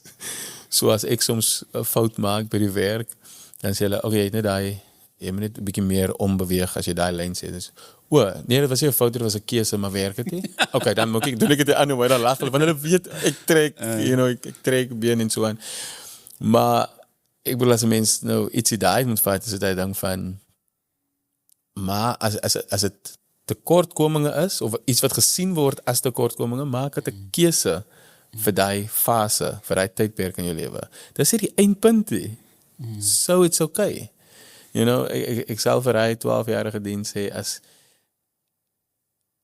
ek bedoel, so iets eenvoudig soos as ek nou te arm moet wees en my broekie is te klein vir my, it's don't touch my ankles. Dis nou 'n fashion statement. Die 3/4 pants. I mean, it's a thing. Nee, maar verstaan jy wat ek sê? So, wat deur sommige mense gesien word as, my broek is so klein, dit gaan nie tot oor my skoen nie, ander mense se keuses.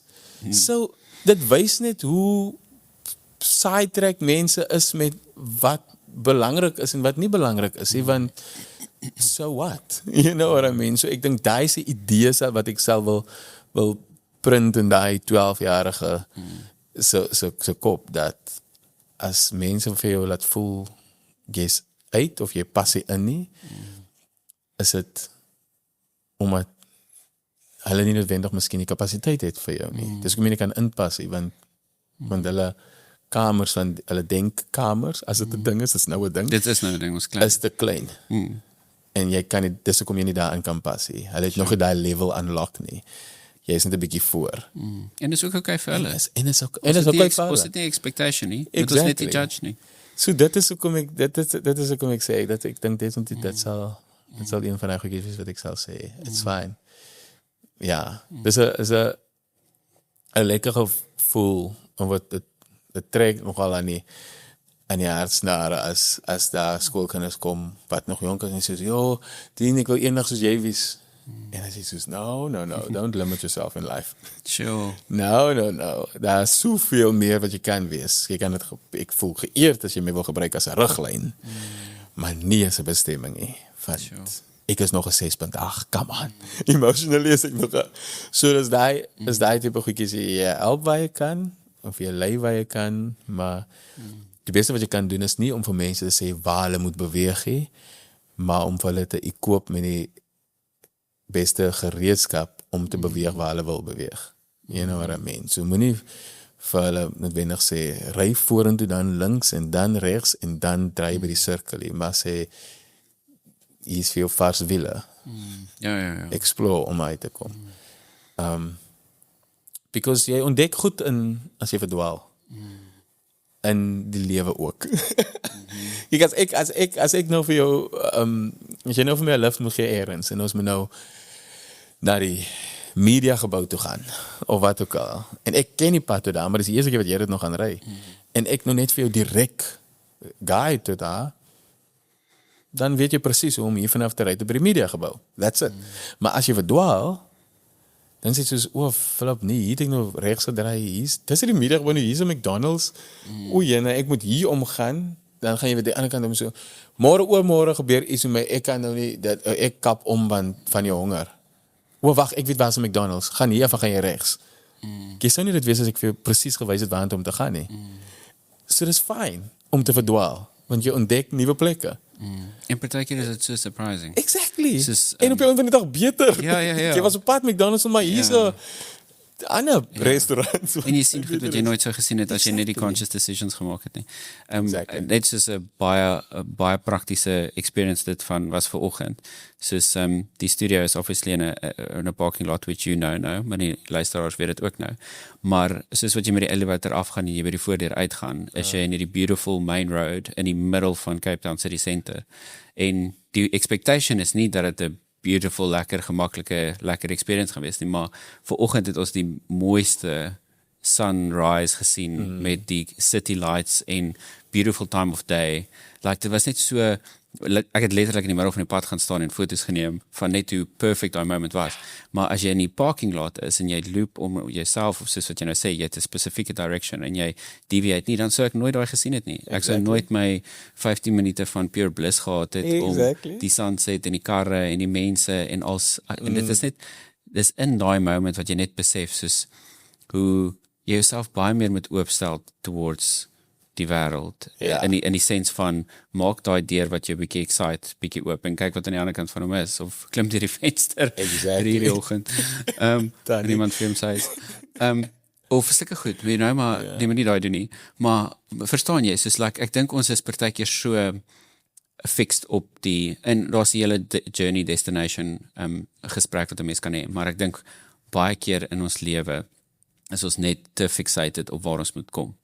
En ek het nou ook so gedink toe jy praat, soos 'n vraag wat ek jou sal wil vra is, waar sal 64-jarige dien, soos wat sal jy wil wees, wat se karaktereienskappe sal jy wil hê, maar also, even soos wat ek daai vraag aan dink, is ek soos, maar dit moet nie noodwendig altyd net die fokus karakter-wise, ja, ek wil in die karakter groei in daai rigting in, maar ek wil nie my lewe perfectly planned out hê nie, soos ek wil nie weet presies hoe die volgende 5 of 10 jaar gaan lyk nie. Imagine jy reach your peak op 40. Nee. En dan wat nou? Nee. Nee, definitief. Nee man, daar's fun en meer lesse in sekere foute wat jy maak, as wat dit is om net perfectly iets reg te kry van die begin af. Dan het gee ook karakter en 'n bietjie meer van 'n edge, you know? So, en ek dink ons voel baie meer pressure van die outside of as van internal. Soos internally kan jy jouself nog convince, nee, maar ek kan hierdie doen, ek kan hierdie risiko vat, ek sal dit doen. Maar sodra jy begin dink, maar wat gaan Wynand dink? Dink jy regtig jy gaan dit kan doen? En net so as jy dan exactly. En dan kom self-doubt in en al daai alles eigenlijk elemente. Ja. Dit is nog my laat 64 jaar gedoen. Ek weet nie of het weird is nie, maar okay, ek sê nou nie 64 hier, maar net oor die algemeen. En lank is different perspective en 'n different opinie vir elke verskillende mens, vir elke individu. Ek voel ek wil so lank lewe nie. Ek weet nie hoekom het is weird dalk. Maar ja. Dink jy het dis 'n interesting vraag. Dink jy het al meer gelewe as die jare wat jy nog oor het? Sure. As jy net moet dink. Kyk, ek raak nou 33. Ja, dis baie weird dat jy daai vra. Dis letterlik die laaste 3 weke, jy kan almal vra wat met my 'n dieper gesprek gehad het as braai en rugby. het ek gesê, soos hierdie laaste 2-3 weke, dink ek baie, soos ek 36 jaar oud, en ek dink soos, sê nou maar die Here spaar my van nog 36 jaar, dan is ek nou 60, 72. 72. Nee, 64. Nee, 7. Nee, ek is 64. 32 is 64. As jy 36 is 72, Ek ja. is 72 dan. En ek is soos van, dis 'n goeie lewe, right? As jy 72 reach, dan is jy pretty blessed.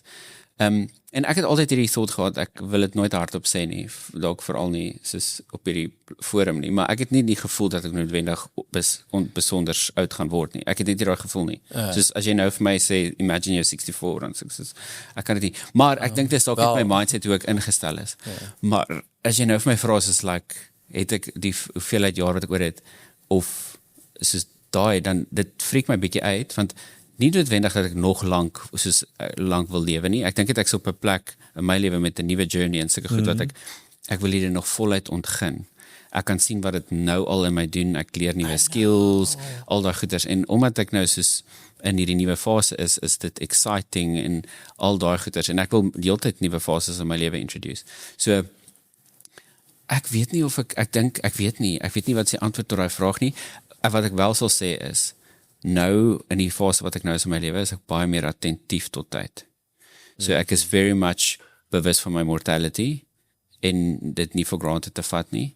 So vat daai kans, praat met daai persoon, doen daai ding, like dis waar ek die urgency voel. So dan is dit nie vir my meer of ek my kan sien of ek oud word en of ek dit nie, maar dis die een ding, en die ander ding is senses. Ek wil baie meer in touch wees met my senses. Ek wil kan ruik, proe, soos vanoggend se sunset, ek wil dit kan beleef, you know. Like, ek dink ons leef te vinnig en te distracted om regtig in ons senses in te lewe en in die bewustheid van mortality. So, ja, daai klink heavy. Maar dit is waarom diep in die episode is. Maar dit is waar. Ek bedoel, tyd is, soos jy nou sê, tyd is different op different plekke in jou lewe. 10 jaar van 30 tot 40 is baie langer as 10 jaar van 10 tot 20. If you think of it. Dis op boek presies dieselfde aantal tyd, maar glad hierdie aantal tyd in die lewe nie. So ek bedoel, as mense met so 'n manier, of jy nou op so 'n manier kyk, as dit is. En nou, soos jy nou ook gesê het, jy het nog altyd gedink of die gevoel dat jy nie baie lank gaan of wil, ek weet nie wat meer die gaan, en die wil is okay. Gaan lewe nie. Maar nou, en jy's fine mee, want dit is maar nou hoe dit is, seker, in jou kop, hoe jy voel. Maar nou begin jy dalk, kyk, as jy nog geweet het, jy lewe tot, sê maak 'n voorbeeld, 72, net 'n voorbeeld maak, jy gaan lewe tot 72, en nou kom jy op 70, en jy begin hierdie journey wat jy nou begin. Nou is dit soos, flip. Jy was nog altyd fine om op 72 te eindig, en is okay, dis fine, maar nou, kan ek net ten minste tot 74, kan ek net ten minste, nou begin jy bader met jouself, want nou is iets niets wat jy nog wil inpas voor dan en voor.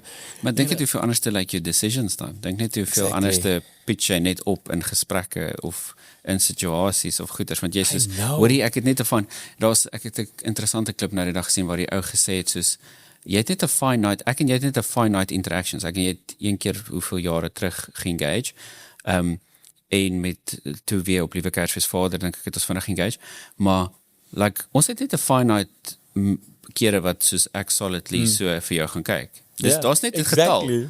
Ons weet nie of het 11, 13, 4, 85, 106. We don't know, maar daar's fisies net 'n finite amount of moments waar ons dit gaan hê. En as jy dit experience van koffie, goeders waarvan jy hou, swem, choose jou goeders, draf, gym, ons moet nog daaraan kom, like, jy het net 'n finite amount of numbers, en elke keer as jy dit gedoen het, is daar 'n streepie deur daai nommer, 'n streepie deur daai nommer, 'n streepie deur daai nommer. As jy met daai tipe intentionaliteit jou lewe lei, voel ek soos jy gaan baie anders te lyk. Jy gaan baie anders te leef, jy gaan baie anders te voel, jy gaan baie anders te energie dra. Ek meen, dit sit negativiteit en sadness in 'n hele ander boksie, want wat mag jy dan, of nie wat mag nie, maar wat wil jy dan oor sad raak? Wat sal jy nou actually ontstel? Gaan die bad comment wat nou sê, whatever, like, dat jy so diep raak, in ewigheidswaarde. En dis maar die kompas, né, ewigheidswaarde. Soos gaan hierdie sin maak, saak maak. En dan reframe dit als. Dit doen. Sal jy wel weet wanneer jy doodgaan? As jy moet weet waar jy... ek weet nie. Ek dink ek sal definitief wil weet. Ek hoef nie te weet hoe nie. Moenie vir my sê... Ja nee, ek dink ek wil nie weet hoe ek eendag miskien nog gaan nie. You know, maar ek sal wel weet wanneer, want ek gaan baie upset wees as ek my al die afwerk om iets te bereik en die dag voor die dag is en dan sterf ek. Ek gaan kwaad in die hemel opdag. Ek sal sê nie regtig waar, man. Hoekom moet ek nou nie? Ek gaan met 'n frons opdag in die hemel, dan gaan ek nou sê, hoekom sal jy dan nou dit doen aan my? As jy 'n bucket list moet hê voor jy nou daai dag reach, like wat voel jy is nog very high op jou ek wil daai nog experience voor ek gaan? Wat sou dit wees? Die oppervlakkige antwoord is traveling. Die rede vir die oppervlakkige antwoord, die diep rede voor dit is discovering. Sure. Me. En baie keer as jy uitgaan, is dit wanneer jy die binneste discover. So ek dink, ja, soos ek sê, kort oppervlakkige antwoord, ek wil travel. En ek dink dit kom as gevolg van hoe meer jy travel of uit jou comfort zone het is of met jouself sit, hoe meer leer jy van jouself en hoe meer bereik jy meer op punt van gemaklikheid in jou as wissel. So, ja. Jy het nou gesê jy het al saam met 'n significant other getravel en alleen. To no offense to die significant other, maar wat sien was vir die lekkerste? Vir beide het ek different redes gehad. Okay. En ek kan dit, en want ek het self ook al dit vir myself gevra. Die heel eerste keer wat ek oor see gaan, was dit ook my meisie at that time, so eerste keer wat sy oor see gaan. So dit was die eerste vir ons beide. En dit was great. You know. Maar ons kan nou net enige ander eerste deel met mekaar hê. Maar wat het great gemaak het was, growing up was traveling nooit vir my nie. As in, nie, ek wil dit doen nie, maar net, dit is nie vir mense soos ek nie. Want ek gaan nie dit kan bereik enig. That's the thought. Die naaste wat ek in traveling gaan kom is die boeke wat ek in die magazine het sien, of daar is dit. En toe ek besef ek het kan doen, dus ek soos, what? Okay, so nou jump jy om het te doen. En ek is baie meer, veral in die tyd was ek, is eigenlijk nog steeds baie meer spendabelrag as wat sy is / was. En as ons nou 'n vlugkaartjie moet boek, is dit so, dit is baie geld. Nou, dit is, hoeveel kan jy, you know, maar R13,000 of 14, wat ook al die prijs is vir die return flight, en wat ook, is baie geld om net so op een slag uit te gee. En as dit nou soos, en ek begin, en ek sê te vaak, soos, hoorie man, jy kan altyd meer geld maak, jy kan nie meer tyd maak nie. Sure. En sy soos, okay. Ek het dit vir haar gesê, sodat sy dit kan besef, maar ek het dit ook vir myself gesê, om myself te convince, om myself te justify. En dit was toe iets wat toe waar geword het vir my. So ons het gegaan en dit was amazing, want toe is dit nou dit en so. Maar, die wil daarvan weet, toe ek weer alleen travel, toe is het soos, nou is het net jou tyd. Kyk, as ek nou besluit, ek travel alleen, also baie keer wat ek my foon wegsit en ek vra vir 'n padkaart. So dan loop ek met die kaart en dit van jy is net soveel meer in touch met die natuur en die lewe en wat hierdie is wat se straat en draai die map in die ronde, draai die map in die ronde en alles om nou uit te figure waar is, okay, hierdie is nou St. John's Street of wat, okay, ek moet hier af en jy verdwaal en goed en hoe lekker is dit tog hier om te verdwaal in 'n vreemde land nie. Dan sê dit obviously in die verkeerde land is, you know, en jy, ja, so, dan is het soos, okay, ek is op pad na hierdie monument toe, of die cathedral toe, of wat ook al, die tourist attraction toe, maar op pad so, toe sien jy hier so market vibe, en jy gaan daar in, en jy soos, okay, wat is die, abakashi, wat, okay, ek wil een van dit hê, en dan besef jy, het klink net so, dis pineapple, but nou leer jy, nou sê jy soos, okay, ek kan môre gaan na die monument toe, ek love het nou hier, ek gaan nou hier lunch hê. En dan moet jy hier mense wat nou sê, nee, is groep pelle, hulle gaan nou, vanaf kom jy? Ek is van Suid-Afrika. Wow, wat? Okay, cool, ons gaan nou die F1 gaan kyk by hierdie bar, wil jy saamkom? Ek love F1. Okay, nou moet hy monument wag. Ek gaan nou F1 kyk saam met mense wat ek nou net met pelle geraak. So nou is dit daai. Jy kan nie noodwendig altyd dit het met 'n partner nie. Jy kan soms, definitief, maar nie altyd nie. As jy beplan het om na die monument toe te gaan, gaan jy na die monument toe. As jy beplan het, siel as jy nie gaan ja, nie. as jy nie gaan nie, dan het jy daai cathedral nodig. Nie as 'n tourist attraction nie, maar vir healing. Exactly. So, maar ek dink so dit is verskeie redes. So van die alleen travel hou ek van daai vryheid van gaan en doen en planne kan verander with an instinct because there's no one that you need to consider. Daar's niemand wat jy nou planne mee. Okay, of ek is nou moeg, maar sy is nie moeg nie, so ons moet nog gaan. Waar as ek alleen travel, so ek is nou moeg. Okay, dis nou 2:00 die middag, maar omdat ek die hele tyd hier en dan daar en ek slaap die minste, want niemand het al ooit teruggekom van traveling af en as ek vra, en hoe was dit oor see in Spanje? Oh, ek het so lekker geslaap, hulle beddens is no. Jy praat oor jou experiences, oor wat jy doen, wat jy geleer het. So, ek slaap min. Of ek probeer min slaap. Maar dan kom obviously 'n dag wat jy nou moet. So dan gaan ek 2 uur terug na my hotelkamer toe of hostelkamer toe of wat ook al na die kamer toe en ek gaan slaap en is fine. Want teen daai tyd dan gaan ek weer uit en ek gaan aan. So that kind of freedom het ek geniet. Maar daar is iets aan om happiness te voel en dit te kan deel. You know, happiness is something that you feel aan die binnekant. Maar het lewe langer as jy dit deel, want dan pas jy dit aan en aan en aan. So, om te travel met my meisie toe, was dit die beste deel van dit. Want jy kon het aanpas. En as jy sit daar voor 'n sonsondergang wat jy nog nooit gesien het of beleef het, en jy is net soos, what? Wil jy so graag na die kant toe gaan en soos, oh my word, hoe mooi is dit? Maar dat is soos... Kyk Wynand vir jou weird aan. Ja, dat is soos, hoe mooi is dit? Is dit soos, excuse? What? Maar so dit het maar sy plus en minusse, denk ek. Maar ek het net besef, ek is definitief op 'n punt waar ek nie meer wag vir iemand om te wil travel, nee. En ek praat hier noodwendig evens net van travel, ek praat van ervarings in die lewe, of het nou 'n spesifieke peppersteak pie is van nou my company, of wat, you know, wag jy meer vir iemand om het te ervaren, doen het, and if there's someone with you, amazing. If there's not someone with you, the pie will be amazing. You know, maar jy vind ons dit, so jy is okay alleen, is dit wat ek hoor? Ja, ek is okay alleen. Ek is okay alleen, definitief. Ek, dieselfde soos met travel, is daar sekere dele waar ek voel, ek thrive beter as ek in 'n verhouding is, en sekere dele waar ek beter thrive as ek nie in 'n verhouding is nie. En ek dink met almal is dit maar so, denk ek. Dink ook so, ja. Kom sê we gaan na your gym journey toe. Yeah. Why not? Why not?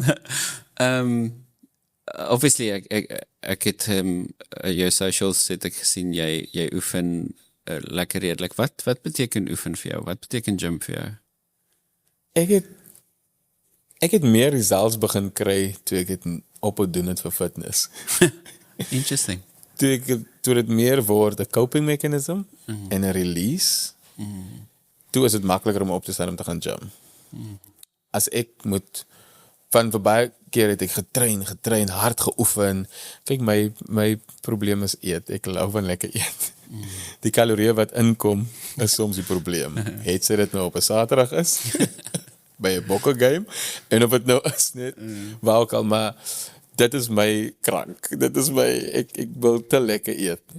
En ek het dan vir baie keer aan oefen, ek en mense daar vir my begin vra, wat is jou rede vir oefen en so, en dan moet ek soos, ek is regtig jammer, maar daar is nie 'n diep rede nie, ek wil net cool like op die beach.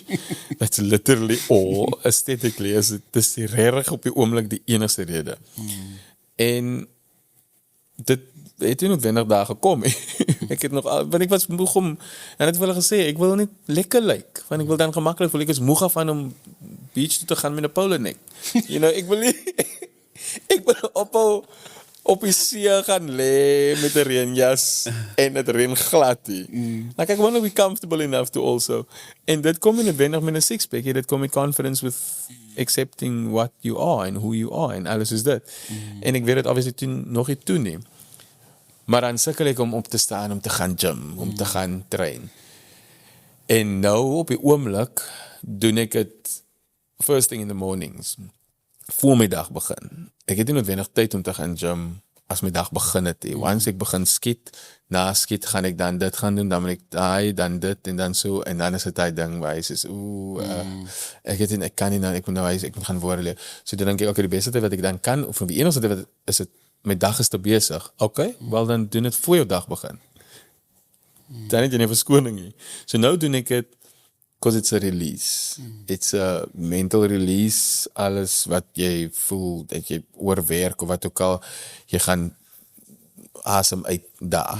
You know, it's kind of a, so dis kom ek sê, is 'n bietjie van 'n coping mechanism. Maar dit is nie 'n ding van, ek moet die weights gaan slaan, anders gaan ek mense slaan. Dit is nie so diep.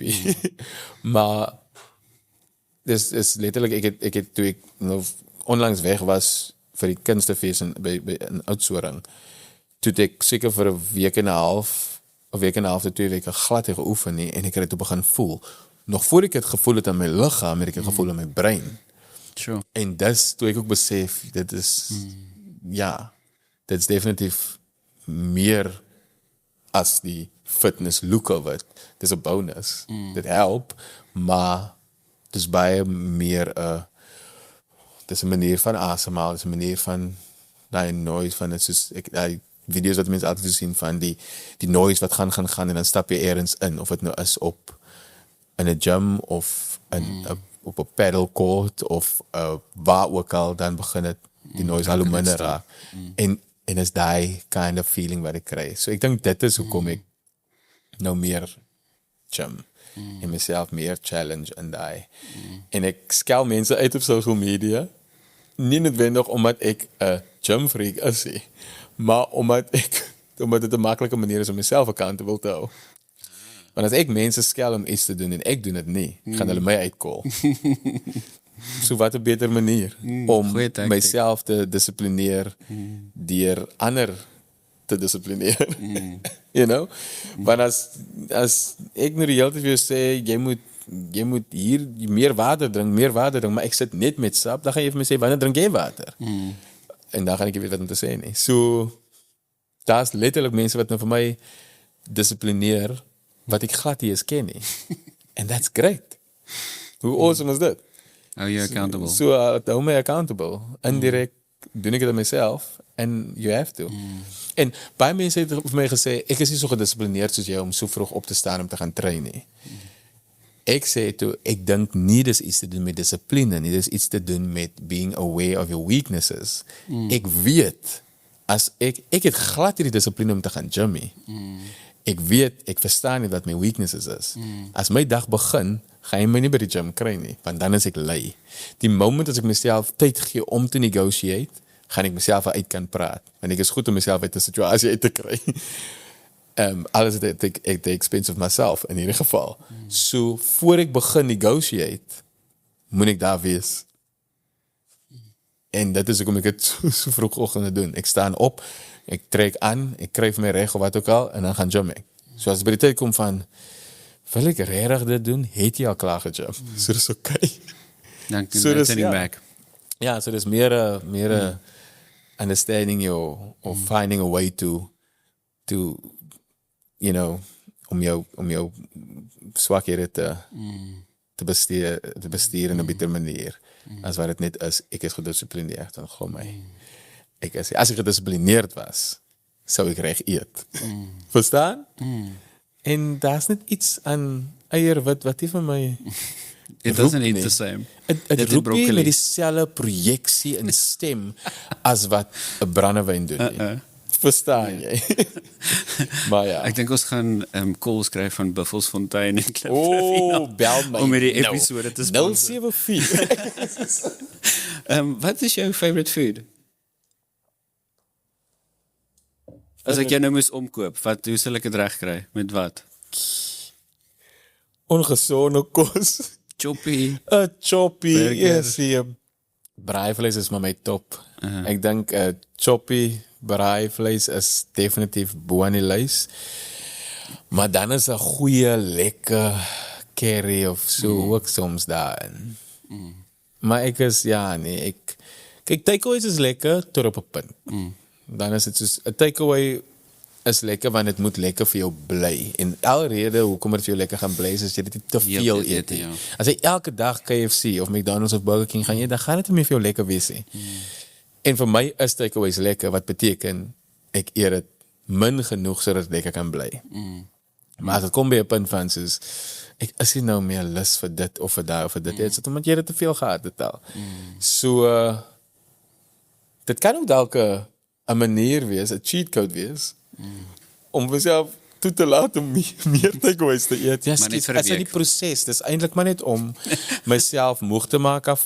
Dis 'n conditioning Wel, exercise. die is nou 8 jaar. Soos okay.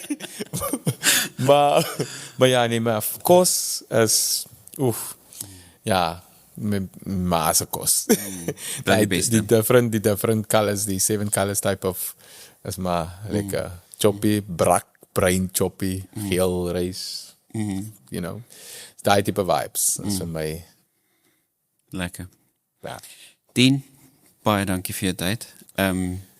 Letterlik die eerste keer toe ek jou ontmoet het. Ek weet nie hoeveel jaar dit is nie, maar dit moet seker 8, 9 jaar terug wees dat ek jou ontmoet het. Ek het die keer vader gedoen voor ek op Suidooster begin het. Oh wow. En ek is op Suidooster vir 10 jaar. Okay, so dan is dit langer. So dit Dit moet moet dan 10, 11 wees, ja. Dit moes in 2016 dan gebeur het. ja. Maar ja, jy's so 'n vibe en dit is die lekkerste gevoel om in jou presence te wees. Jy het hierdie wonderlike ability om so lig en vrolik te kan wees, maar mens kan ook voel daar's diepte, daar's value, daar's iets anders aan jou. En dit was regtig vir my so inspirerend in daai kort interaction wat ons daai tyd gehad het. En toe ek dink aan gaste was jy on top of the list, want ek wou daai energie weer beleef. Ek wou dit hê en ek wou ook bietjie die dieper dien leer ken het, which we did today. En ek is dankbaar daarvoor. Ek is dankbaar dat jy so vulnerable was en dat jy bietjie meer met ons gedeel het, wat die mense ook altyd sien nie. Ja, en wel 'n mens kan net soos ek vroeër gesê het ook, 'n mens kan net vulnerable en diep gaan as jy gemaklik genoeg voel. Want net as jy gemaklik is, kan jy die mees vulnerabelste weergawe van jouself wees en okay wees daarmee.